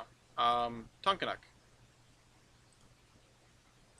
I should use this somewhere. Don't know where, but somewhere. RRTK, which is going to be up here, because that's how alphabetical order works.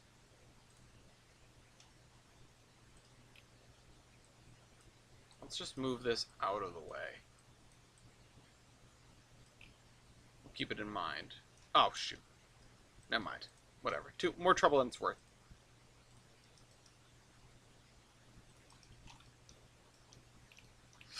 Yeah, we could put this here, but why on earth would you put this here? Oh, it's so ridiculous. Where's the underslung truss?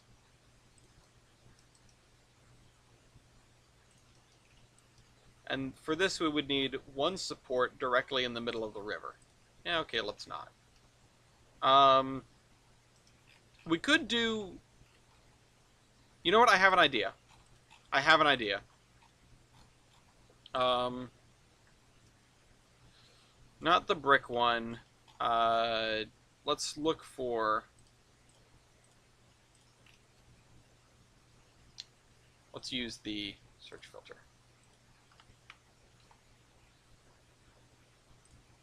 Steel arch, Austin, cable arch bridge, rail skew arch. No, these aren't what I want. Stone. Let's try stone. Generic stone bridge. Oh, single track. Never mind. This is actually a bridge I was thinking of, and I really like it, but I won't be able to use it here. I'll have to use it in the future.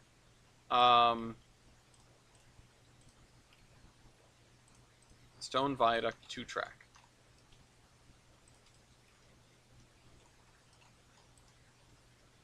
Some of you may already know where I'm going with this.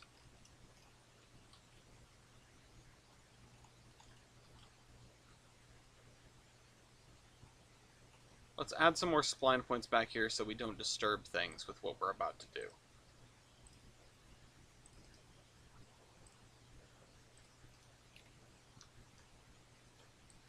What about one underslung span in the middle with the 4-track stone viaducts leading up to it on either side? Ooh, I like that a lot. The only reason that I'm not going to do that, but I really appreciate the suggestion because that sounds really cool, is because the whole deal with... Yeah, we're going to need spline points further out. The whole deal with this area is it would have been single-tracked and then quad-tracked. And I don't think when they came back through, they would have necessarily bothered to put in 4 tracks of stone bridge because of the expense. So, in my head, what makes sense here is that they had an existing 2-track stone bridge, which... Oops. Shoot. Give me this. And I'll replace it like so. They had an existing 2-track stone bridge, and they then just sort of built next to it. Oh, and you know what? It's scooted over to the wrong side. I'll scoot it to this side, which should give room for the abutments of the other bridge.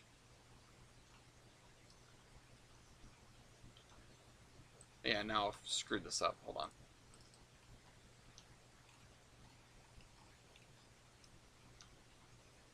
The easiest way for me to line this up is going to be to do this. So yeah, I think they would have put in...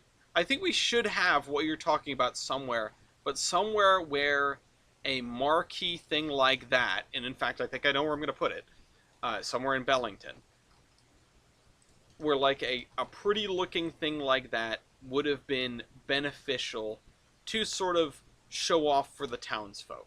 Out here, no big deal, no reason to do that. Why would you bother? Right? Too much money. But back in town, maybe you could see some more justification for it because it is... Well, we're making the town look good. The railroad is spending money. Look at what we've done to the place. Don't you love us?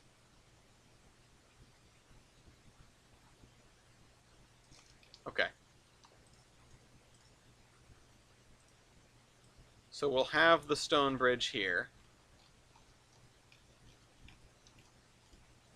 But Mew, I like where your head's at for the bridge design. I'll definitely keep that in my back pocket. And if I don't, when we get to Bellington and I'm planning out the bridges for the main line, remind me, because that is too good of an idea for me not to do. What just happened?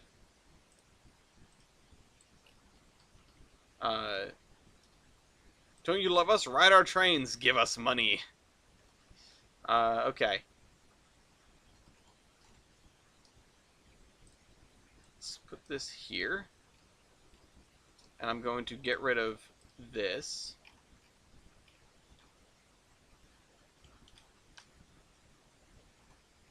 And then we will put in some sort of RRTK thing, because frankly it just looks really good. RRTK. We have our bridge track here, but let's do the Parker through truss. Well, let's see. Let's look at the... Oh, that's one track. Let's look at the 2-track ones. Warren A, which is something that we've used a few times. Over here, and what does it need? It wants one support in the middle of the river. That's not going to fly. Let's look at the 200-foot Warren is going to be the same thing. So I think we're then going to have to do what we've done in some other places, which is a couple of short spans of girder bridge. And then we could throw in a Castleton truss. No, we don't need that. That's way too big. Way too big. Honestly, the 150-foot Warren is more than enough to span the river where we need it. Like here. I've taken a screenshot. Good. And then we're going to look at girder bridges. I am Bender. Please insert girder. 2-track plate girder. It would get bonus points if it had an abutment built in, but I don't think it does. Oh. Oh, click on the other one. The other one. There we go. Oh, this is an underside plate girder bridge. Ooh, I like that. Ooh. Okay, okay. I'm here for this. I'm here for this. Let's line this up with this track here. And then we're going to need to do another sort of temp track to make sure everything is aligned properly.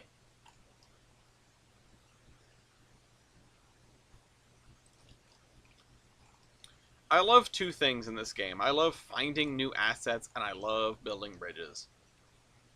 I mean, I love more than that, but those are two of my favorite things.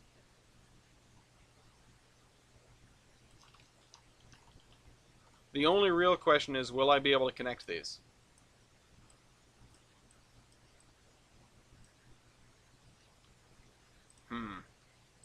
What if I... Okay. Not what I wanted to do.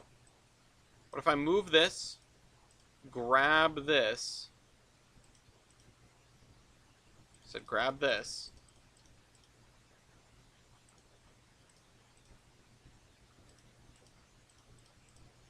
and delete it, and then, no. Okay, so it will not connect.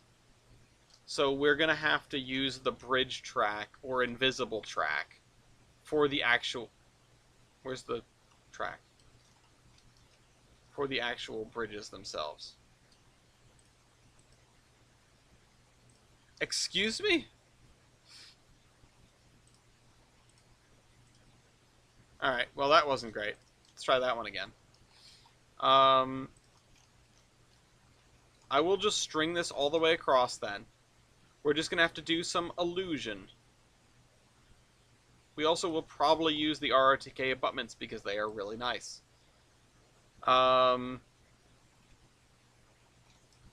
gonna move this. Oh, shoot. Ow! Alright, I need to not undo that at any point.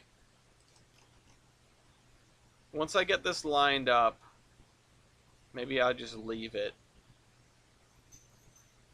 Although, man, it does line up really well. I like that. With our current spacing of tracks. Oops. We can move that. We don't need that right now.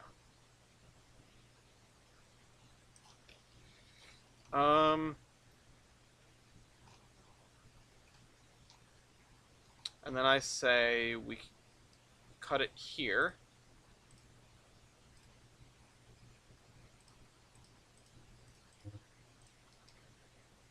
Oh no, what is going to happen when I do this? Oh, never mind. I was deleting that. Okay. Okay. And then we grab an RRTK bridge.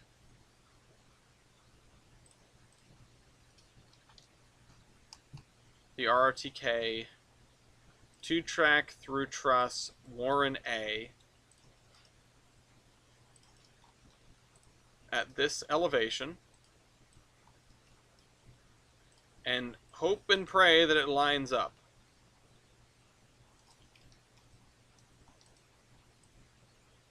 As long as we do not move, it doesn't line up. It doesn't. It's not even close.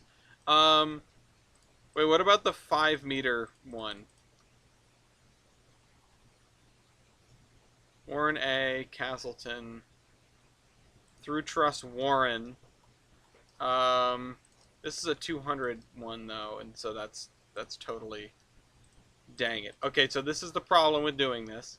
What spline is this? This is a. Oh, it's not even. It doesn't belong to anything. It's just 2-track plate girder bridge. Well,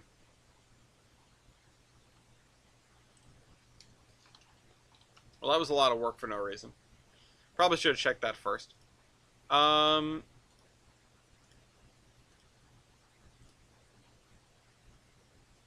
on. Hang on. Put an invisible track between the two bridges and pull it closer together. I wouldn't be able to make the two sets of rails closer together, though. That's kind of the issue.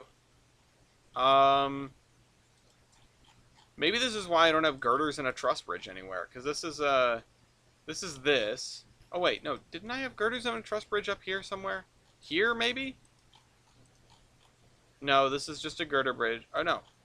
Oh, this is what I was thinking of. Yeah, we have the girders on a curve.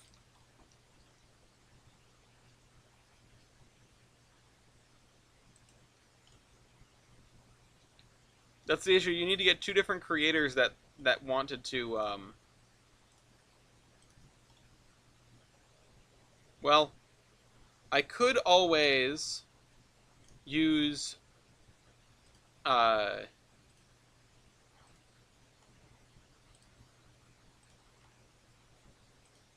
could always use some deck girder bridge splines. Or, alternately, I could just try to find a pair that line up. I mean, and once we find a pair that line up, we can use that again. So let's go back and let's do some experimentation, shall we? Let's go to an area that is flat and will not give us trouble. So the thing that I want to connect with is this RRTK. I mean, I'll throw down one of these massive Parker trusses for the hell of it, I guess. And then I'll throw down one of these Warren trusses, which, yeah, okay.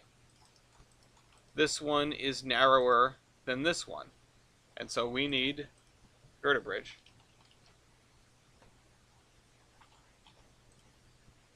We need a 2-track girder bridge, which this girder bridge 2 is going to be a place to start. Yeah, DT, you're right on the money with something that crossed my mind, which is that, yeah, I could just put 2 bridges side by each, and that would work, right? But I don't want to do that if I can avoid it. I think I might have to in the end because of what I want out of this. But yeah, I mean, I can use something like that and just place them side by side. So 80-foot plate girder bridge. That's an old one. I remember that from a long time ago. This is... Ooh. That's pretty wide set. I think it's too wide, actually. I think it's going to be wider than this. Ooh, it's really close. It is really, really close. Ooh, that's spot on with the 5 meter. Wow. Alright, well, we know it doesn't work for the one on the right, though. This is, I think, the one that we were looking at. Yeah, that's no good. Although, is this the same as this? It is! Look at that! Shoot, if we had a reason for this massive Castleton thing... Or the... whatever it is.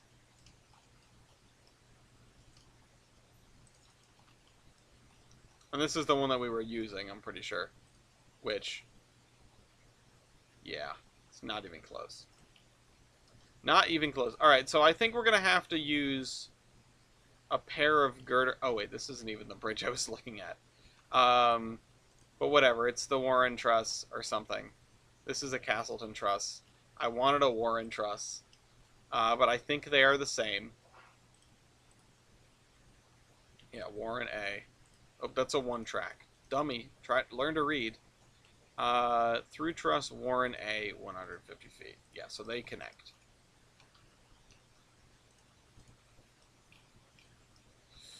Well, I can't use this. I'm not using this. I think...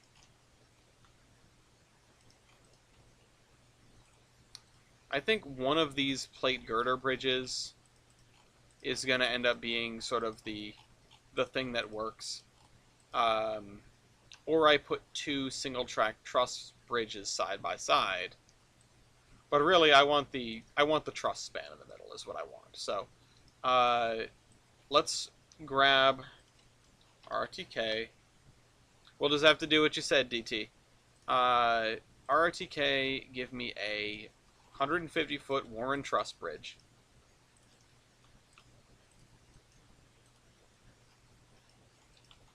Which doesn't look great next to the stone bridge, but we're outside of town and nobody will care.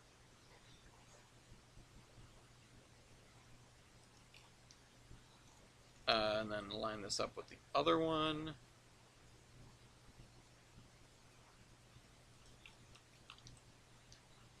That looks stubby. Let's go a little bit further. Delete the track off the bridge yourself. Oh, I guess I could do that, huh? And then just make it line up. I never thought about that.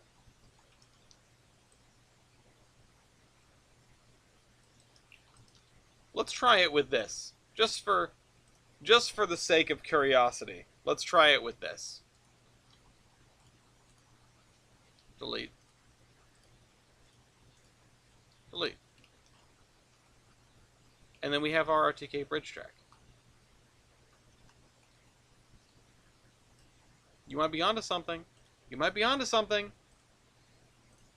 Click off of that. Girder.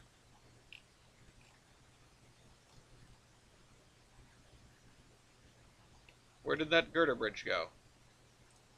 This one, I think. No, that's the incredibly wide one. Where's the one I was looking at?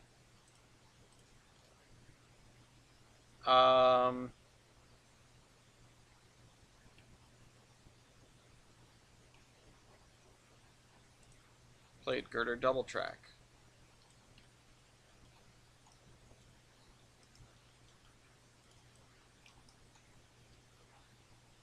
Is this the one I was looking at? I think it might be. No, I don't think this is the one I was looking at. No, because the other one are the underslung girders, which is what I really want. I'll tell you what I want, what I really, really want. I want underslung girders. Nope.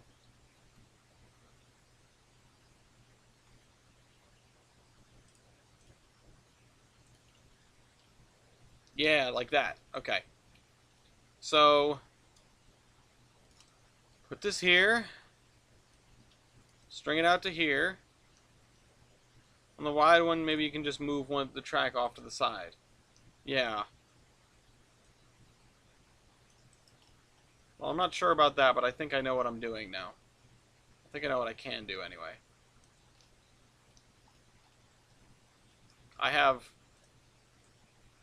I'm holding untold power in my hands.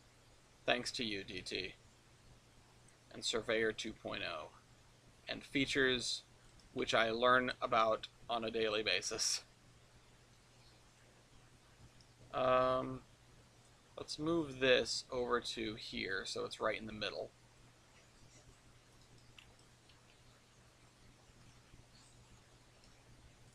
I wish I learned a new thing about this Surveyor 2.0 every time. I would like it more. I don't dislike Surveyor 2.0, but it's not my favorite thing. It has a lot of really cool features and really helpful things. I just don't... I don't know. I haven't learned it yet, so it's not... like, I'm not fully converted. I'm not going to diss it, but it's definitely not my preferred method yet. Maybe someday it will be.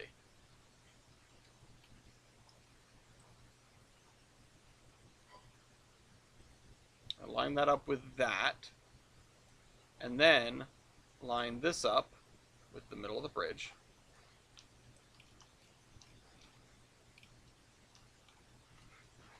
I think the other thing we're going to need is the pillars, which that is another thing entirely. Alright, as long as I don't touch that, let's go back to Surveyor Classic.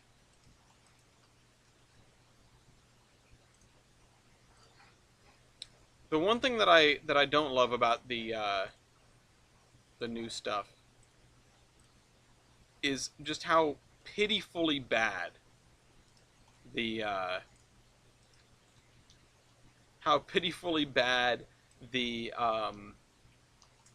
UI is for changing the thing. There's the possibility that the trains might be wide enough to clip through the side of the truss. We will find out. RRTK, bridge track. That is a good thing. That is a very real possibility that I was considering. So let's look at some trains.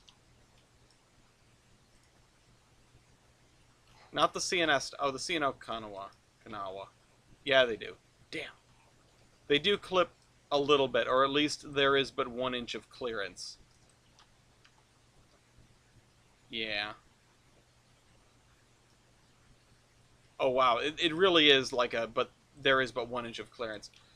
Do I have a slightly more narrow double track girder bridge? Or can I scoot these in a little bit?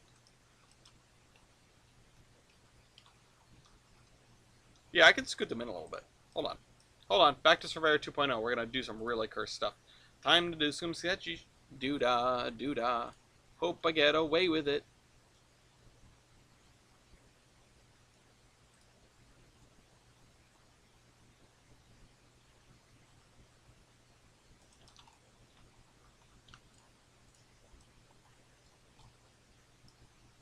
Alright.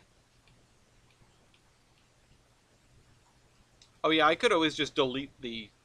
Oh yeah, what am I doing? Why? This is so much more effort than it needs to be. Let's just do this. Let's do this. Hold on. Hold on. Hold on. Why? Yeah. Yeah, you're totally right. Let's just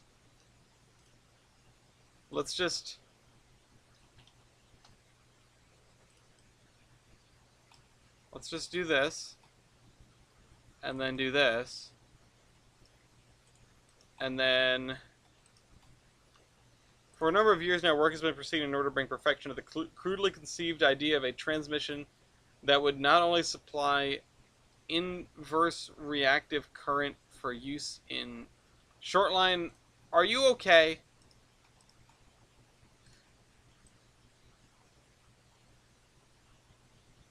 I just have to ask, as your friend. I cannot put the whole copy pasta. I don't know the copy pasta, and I feel like I'm okay not knowing the copy pasta. Um,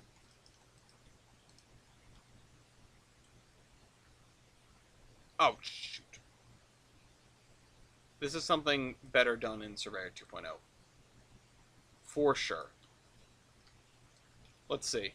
How much closer do I have to move them before I can fit a Kanawa?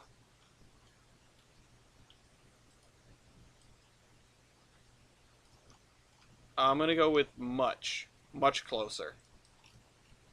And I will do it in Surveyor 2.0 because it's getting a little bit masochistic. Trying to arrange these like so. I've spent way too much time on this bridge. Way too much time.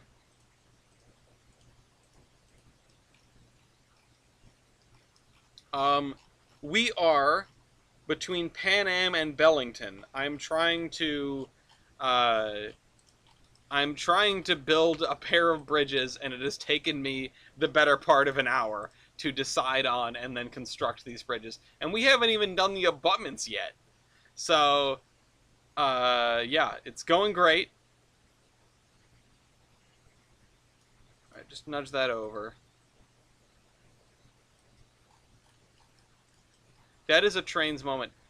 I always think about this, and the route building competitions that we used to have, and I go, I don't even understand. Like, I can't build like a tile. I don't understand how people are throwing together 20 tile routes in, uh, in like 3 hours and making them look anything more than just like gray grid with some tracks on it. Yeah, Old Railroad put the tracks here. There was a little bit of merger mania, and now there's 4 tracks here.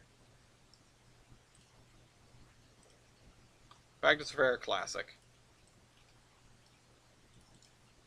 Alright, that's much better. Can I put 2? Yeah, look at that. They fit. A pair of Burks next to one another, fitting on this bridge. You love to see it. The only important... Oh, wait a minute. It's fine. It's fine. Everything is fine. It's fine. Like, this one is vertical clearance unlimited, so that's a good side. Now try a Niagara. I don't think I own a Niagara. RTK. Let's see. Through Truss Pier. Wrong track. Oh wait, that's Pier.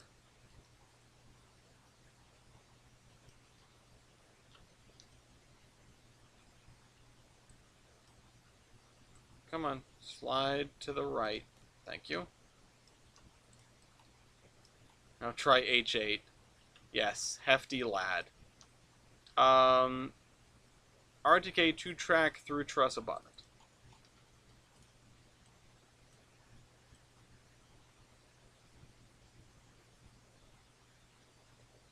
I can hear Gloria watching Futurama in the next room. It got me a dub. Yep, sure did. Spoilers. I hope everyone watching this has watched the Royale episode. I feel bad for Fort. I'll say that much. It did not make me feel good to clarify my own rules and thwart Fort. I don't like the 9,000. Like, I may not like the 9,000 class, but I do like Fort. So I didn't want that to happen, but here we are. Okay, we're gonna go back to Surveyor 2.0 for some more fine adjustment. Let's slide this way.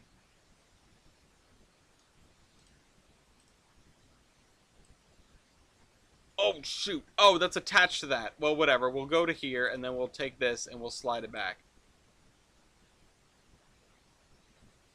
A route building comp would be fun. It would be fun. It's just a lot to get people together for. It's that way with everything. I know I need to do another screenshot competition and things like that. Oh, shoot. Gotta move this one first, because that's the one that the abutment is not attached to.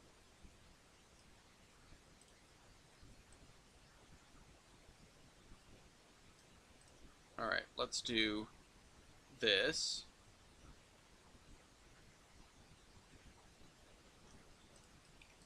There we go. And I like how the fact that we have this girder, it goes all the way to here, and the railings go all the way to here as well. I didn't notice that about the cylinders. That's kind of neat. Oh, shoot. I messed up these. Now I've got to relocate these back to here. That's fine. And then this I've got to slide back over to here. Look at that! We've got this. Old Shape Productions. Been a while since I watched one of these streams. Hello, Ellis. Hello, Old Shape. Welcome back. I'm in Surveyor 2.0 now. Just kidding. We still do stuff in Surveyor Classic. Yeah, I think the thing that we're going to be missing from here... Oh, I can probably clean up my bridge testing area. Now that I know the dark arts of deleting the track splines. Also, I can stop leaning forward. That would be nice. Let's find some stuff to throw down over here, because I talked about having a little town, a little settlement on the corner here, and I think the very first thing, the most important thing that needs to go in a little settlement in the middle of nowhere, a little patch of heaven way out west, is a church. A small little church. This one is probably fine.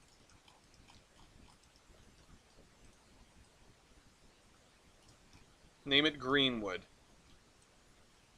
Okay. I don't know why, but sure, why not?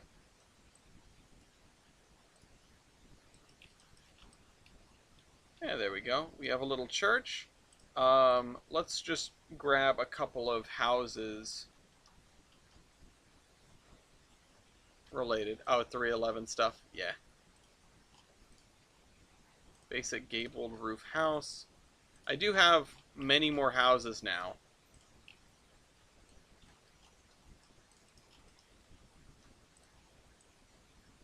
I'll just put this on the road here. And let's see, are we gonna have more than one road here, or is it just gonna be a few houses scattered around a thing? I think I know what I want to do, but I just need to find a good dirt road for it, which I probably have used in Pan Am here. Yeah, this one's good.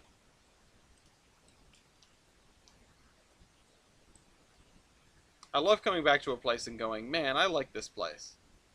Pan Am is a great little town.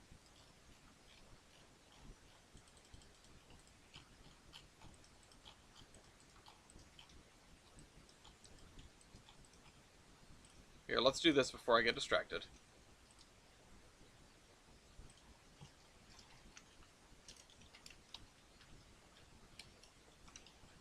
Greenwood Chapel. Alright, so let's grab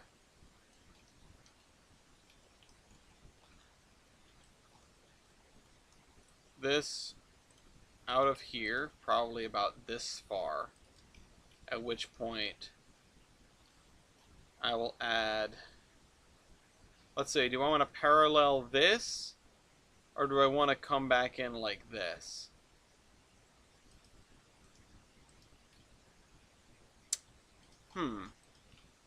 What do we think? Do we want to parallel the crossroad here, or do we want to go with the cardinal direction? Because I think that's as far as I want to take it out, and then I want to grab a different...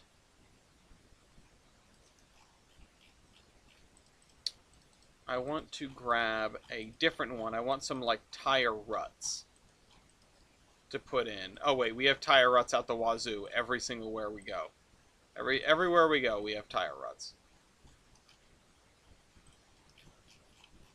4x2 meter dirt path. Hi, Lafayette. Hi, pup. He's here sniffing my ankles. Alright. Because I want to have a little road that goes down to the riverside here.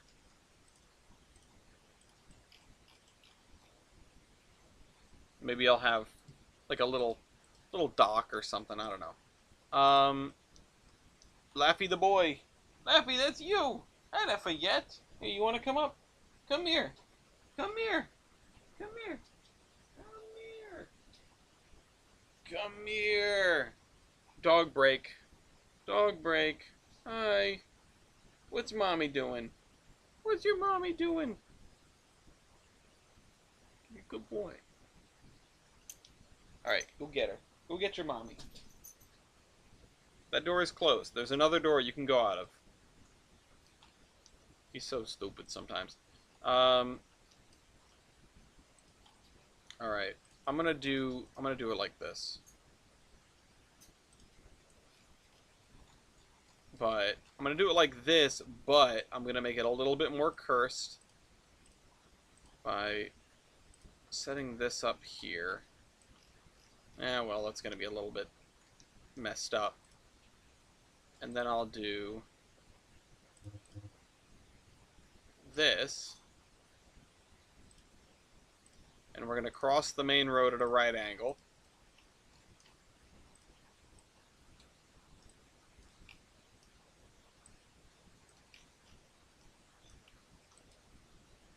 And I don't want to scope creep myself to death here. So I'm going to say have a road that comes off here.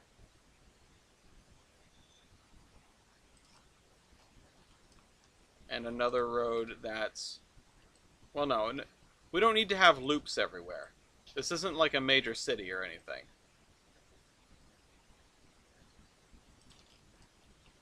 So we'll just have a couple of things. This'll be the extent of Greenwood. Just a house. Let's try to avoid brick houses if we can. Bruxton House. These are all whatevers. Farmhouses, which is fine. We can just put a farmhouse down at the end of here. Why not? On what could be like a small estate. Don't know what the heck this thing is. But I'll put it back here off the highway.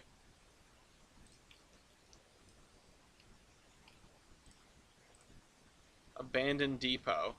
No platform. These are all like packaged things, which is going to be a nightmare for people trying to download this route without Trainz Plus, which was not my intention, but here we are. Building hay barn. Yeah, we'll put this over here.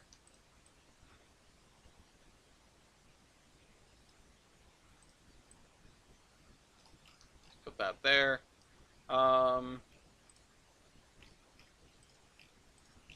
Building stuff, building stuff.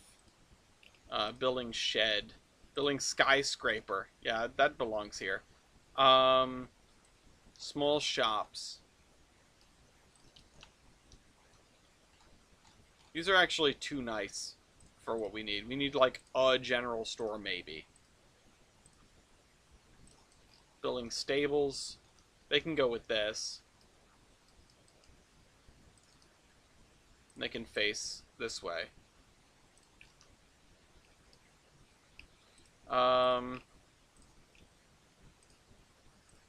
Tower, town clock, town group. USA brick. No, I want some more like little houses or bungalows or whatever. Like bungalows are good.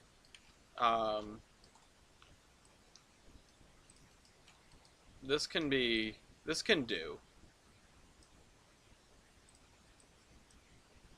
Feels a little bit too much like American suburbia. But, oh, you know what? The other thing I can have here is a gas station. That I think belongs. So, hold on. I'm going to keep scrolling down through random stuff. Ooh, caravans. Hold on. Hold on. Yeah, let's throw one of these down in this guy's yard. That'll do it. Um. Oh, and one of these too. Why don't we? Why don't we put one of these down? Somebody last episode was talking about doing this. No, can I? Oh, I can roll it. Oh, I should put it down here, actually. Hold on.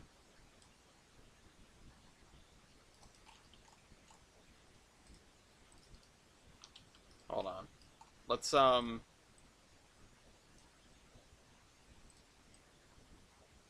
I can go into Surveyor 2.0 and change the way these look. Hey, Ghost. Welcome to the party.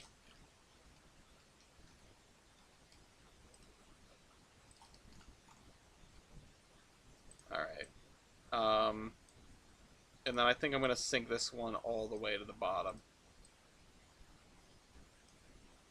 And I'm going to say, roll it all the way over like that.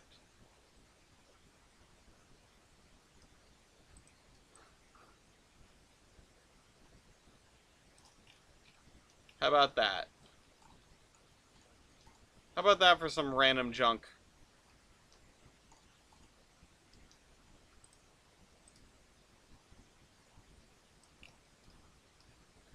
Or we can add one of these for variety instead.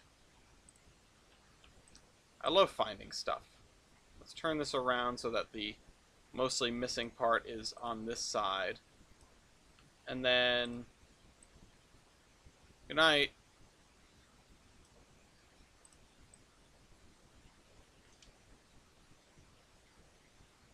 And then we'll do this. How do I get Trainz? Do I need Steam? You don't need it. You can get it off Steam. But I would recommend going to the N3V website. That's the people that own it now, a company by the name of N3V. And I would pick it up off there. If you've got a really good computer, or even a decently good computer, you can pick up Trainz 2022, which is the most recent version. If you've got money to burn, you can get Trainz Plus, which is the subscription version where you get the game and also access to a bunch of cool features, some of which are broken right now.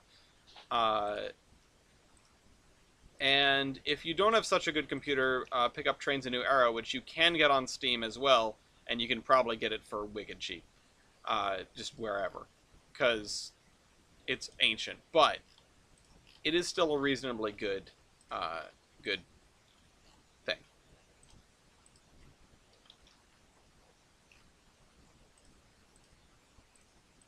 For the record, the dog is still laying over there. He can't figure out how to get out of this room, even though he walked into this room. Alright, we don't want a warehouse. Let's look at... Some of these are pretty generic-looking houses. Mac section house. Oh, this one's not bad.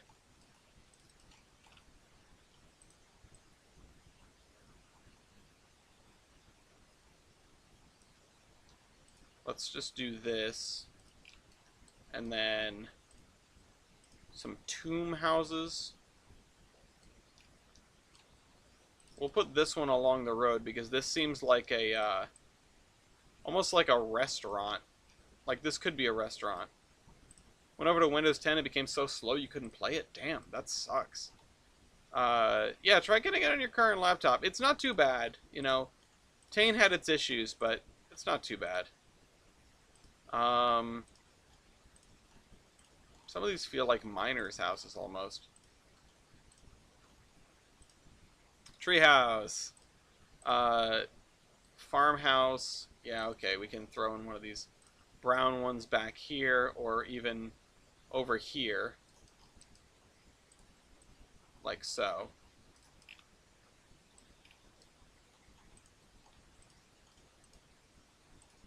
Suburban Station Master's house. Shotgun house. We can have a couple of these.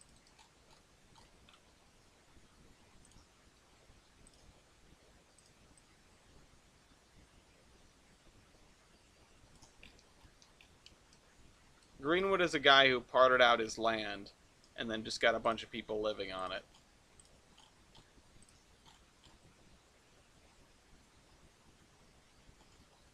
Old warehouse, old factory. All this SAP stuff is really nice. Um, ooh, Trainz 2. Yeah, oof. Yeah, Trainz mobile stuff, it's not great, but it's something, you know? At least it exists for the people that can't get Trainz on their PCs or whatever. It's it's not anything to write home about, but it's there. So, you know, it is what it is. I'm just gonna put this house down here by the water, I guess.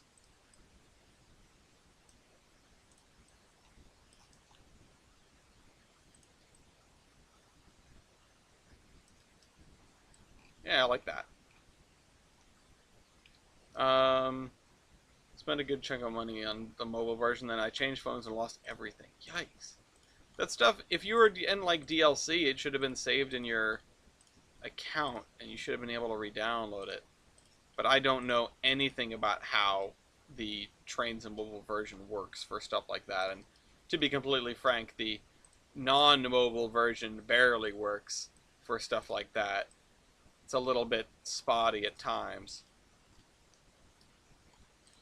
But that's why we yell at the devs a lot. That isn't necessarily an exaggeration or hyperbole at all. Um, although yell might not be the right word. We beg them to do certain things with the game. Yeah, if you can't remember your account info, then you're definitely SOL, and that's no fun.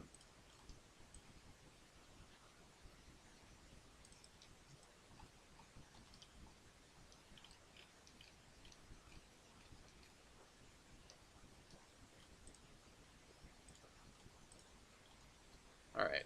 These New Zealand houses are pretty good for this location. And honestly, I think that's enough. Hello, Douglas Welsh. Oh, right, gas station. Gas station. Let's look for... Okay, pipes. Why not? Let's put some pipes down. I need to flatten this area out because the road is a little bit lower than where I want to put the gas station. And then I'm going to use a relatively high sensitivity thing here to fix the little edges that I've just made.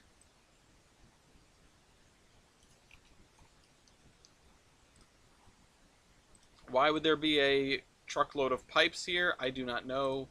Why would it be this 3-axle trailer, which is much more modern than it has any right to be? I don't know. But whatever, that's just the way it is. Alright, we're going to need these. SAP old techs. Oh. I guess we don't need those after all.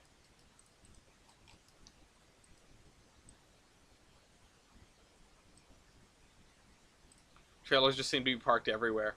Yeah, except this is supposed to be the 1950s and the trailer is very modern. Needs a tractor, yeah. Let's just move this back from the edge here. We've got a bunch of SAP. Ooh, gas station with... Yeah, we'll put this here. I like this.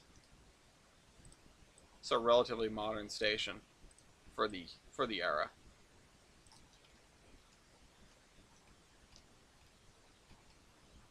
Actually, at that rate, I'll actually move it a little further down so it isn't quite as disruptive.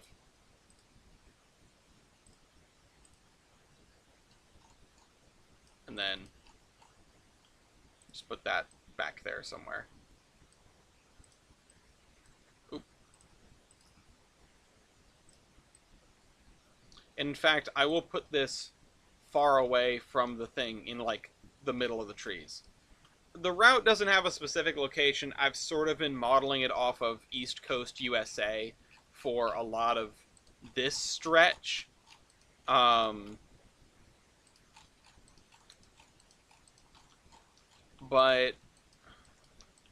it's sort of given way to a very Midwest vibe, and then we'll get into a more city vibe at some point, sooner or later. Let's hide the content search filter for now. It's getting in the way. this, again, sort of like New Englandy vibe with the hills and the trees and the fields, um, and the sort of the way the towns are set up. Although this is a relatively modern looking town, and then yeah, it's 50s ish. This town still doesn't have enough town. Like, this was huge when I built it, and I look back at this and go, like, there's still not enough town here for the amount of railroad there is here. It's not even close. There should be, like, 3 or 4 or 5 times more suburbs. But we can always start copy-pasting things when we get further into it. Uh, and yeah, you get up into, like... Where's, where's... Oh, did I crash it? No. Adams. Well, actually, I kind of wanted to go down here to this area, which I think has, again, a New Englandy. If it wants to load, it has a New Englandy hilly railroading vibe. That sort of gives way to something a little bit closer to the Catskills as you get further up. Although, let me see if I can find a spot that is more representative.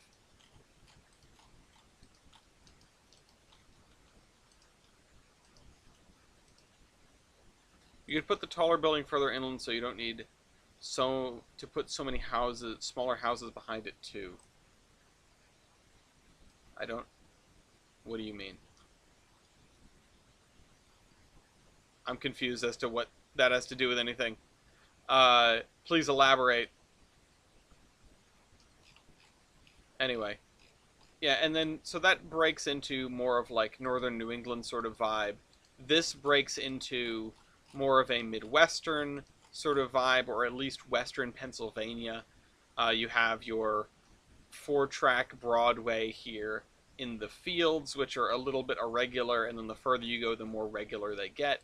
You have a sort of quintessential Midwest town vibe here with the square blocks and oh, in the town where there's too much track for the town size. Yeah, but I don't want to be hiding anything. I don't want to be hiding anything. I want the town to be a realistic size. Like, just straight up. Like, when I made Pan Am... Like, Pan Am has maybe half of the residential area as Olive, and it's probably supposed to be 1/10 the population. And that is not great for the realism aspect, but at least we have this town, which is probably my favorite on the map in terms of how it came out. And I can definitely start deleting some of these extraneous rulers now. Go away. Go away. Oh, I seem to have missed a spot over here. You could add some more industry to the towns and give more reason for the trains to be there. The industry isn't the problem. In fact, it's the opposite problem. The towns have too much industry for the amount of residential. If you look at something in Google Maps, and this is a problem that happens in most Trainz routes because, let's face it, building lots of suburbia is really boring and lame, and nobody really wants to do it. And when I sat down to make Tolbrand, I said I'm gonna do everything as realistic as I can. It's just the way I decided to do things. It's not by any means the only way to do things. But I'm trying to avoid these typical hallmarks of Trainz routes where you have a few blocks of residential district for your 17 massive mills and coal mine and steel works and power plant. It is something that shows up a lot in Trainz route building, and I'm trying to at least break myself out of it because I want to have a world where the suburbs and the houses are a realistic size and number to the amount of industry we have. Oh, and this thing I was just putting the edges on, this is an orchard. This is, I think, peach trees? Yeah, it's peach trees.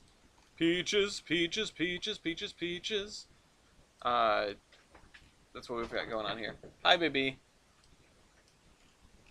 So we will get to more suburbia when we get to Geiger. Or sorry, when we get to Gilson City. So hold your good ideas until we get over there. Lafayette came in here through the other door, and then he couldn't figure out how to get out. He just sat at this door for like 20 minutes. Uh, I haven't watched the. It's a mesmerizing pattern. Oh, I totally agree. Um, I haven't watched the Mario movie either. I watched the everything great about the Mario movie, but I have not watched the actual movie. We need to figure out where the edges of these fields are going to be. Because I need to figure out where I'm putting the trees. And I think it's going to be trees all through here. With the LOD being funky, it's just really cool. Yeah, it is. It's a little funky. And then we'll have maybe a block of field of some description over here. But then a big chunk of trees over there. So let's try to mark down the edge. With just like paint that we know we're never going to use, so this. So let's just mark the edge of this field here.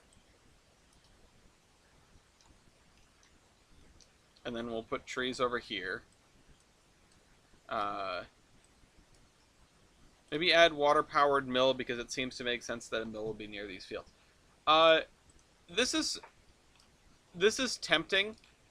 We actually have a mill in Pan Am that was water-powered, and I have included the dam and everything. So, good idea. Way ahead of you. But I love the thought process. I really appreciate that thought process. Not even from a standpoint of you're giving me good ideas, because it is a good idea. But like the thought process of like, hey, you're putting your gears, you're putting your gray matter into motion as to what goes where, and this would have been a water-powered mill as well. Maybe I could find a way to make it look like it's still water-powered, but I sort of gave up on that. Jasper Mills is just what it is. But yeah, I found this little dam here, which I love to death, and I carved out what would have been a space for the head race, the wheelhouse. I'm not sure what the name of that is. It's been a while, and then of course it would just feed back into the river. But yes, no, absolutely, a water mill would have existed. Here, maybe not so much, because this river is pretty. There's not a lot of head. It's pretty flat. So, what? No. So there isn't really the opportunity to put a water-powered mill on this river. But, yeah, no, it absolutely... milling of the grain is an important facet of this area. Although a lot of that is going to happen in Bellington. Too far out in the middle of nowhere.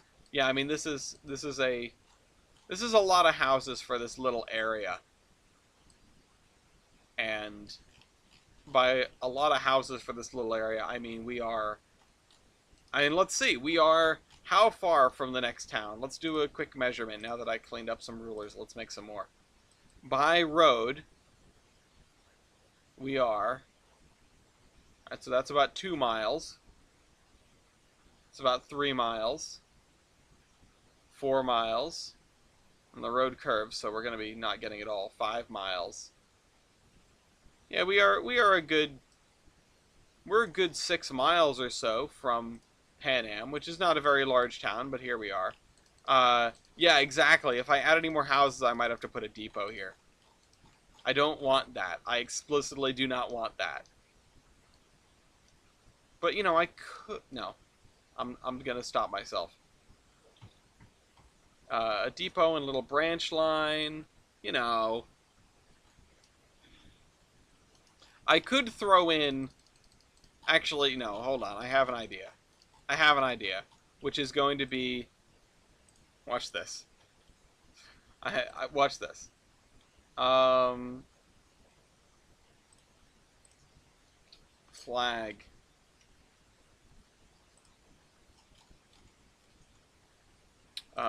B&M flag station. No, I need something even smaller than that.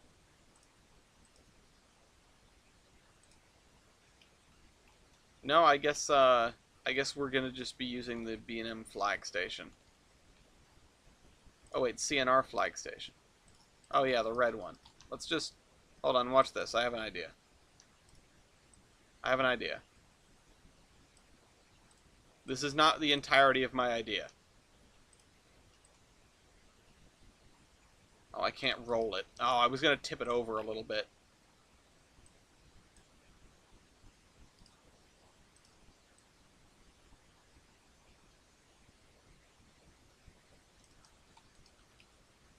Good news. Is MPS back? Tell me that MPS is back.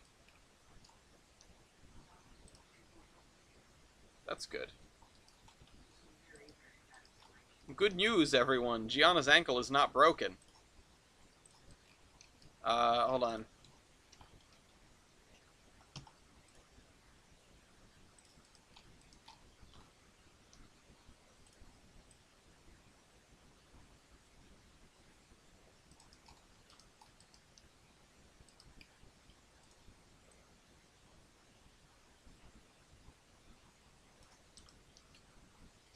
Uh,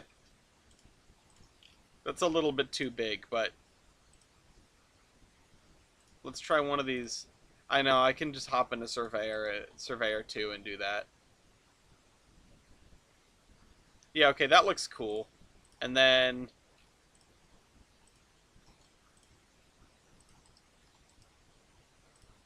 let's just add more tree poking out of the side.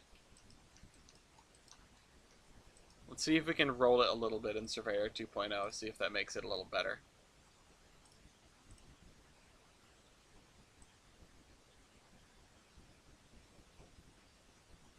No, I don't want to roll it like that. I actually want to roll it like this.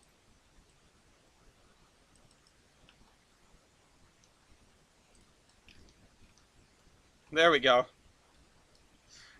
We have our flag stop.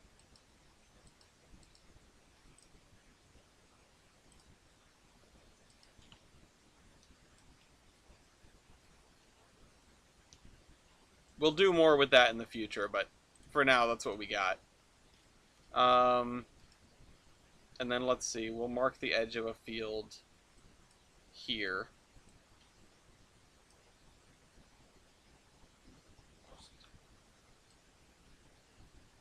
Mark the edge of a field. Well, there, right on the edge, and then this will be like horse area. And then over here, we can probably do fields over here. Yeah, that's fine. July.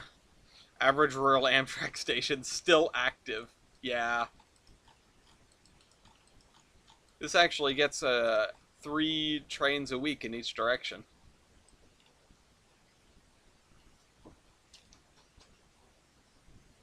Anyway. Yeah, we were about wrapped up here. I just am going to do a little bit of the fiddlies, which is crossing boards. Oh, is it the JR ones? Let's try it like this.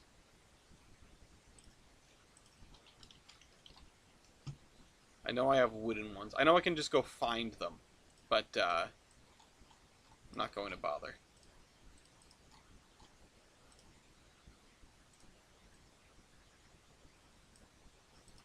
There, and there. This would be a hell of a thing to go bumping across. It's like, shoot, what town was the Alberta's Tavern in? Because I feel like I damn near wrecked my car going over the crossing in the next door to that. Alright, so we have that, and we will have to set up ATLS or TRC or something for that eventually. But yeah, welcome to the town of Greenwood. The unincorporated village of Greenwood. It has one tree, and that tree is inside the Amtrak station, or the former depot. All right. Is that it? Oh, it might be Kutztown. It might be Kutztown. It's not even there anymore, so I can't look it up. I wish.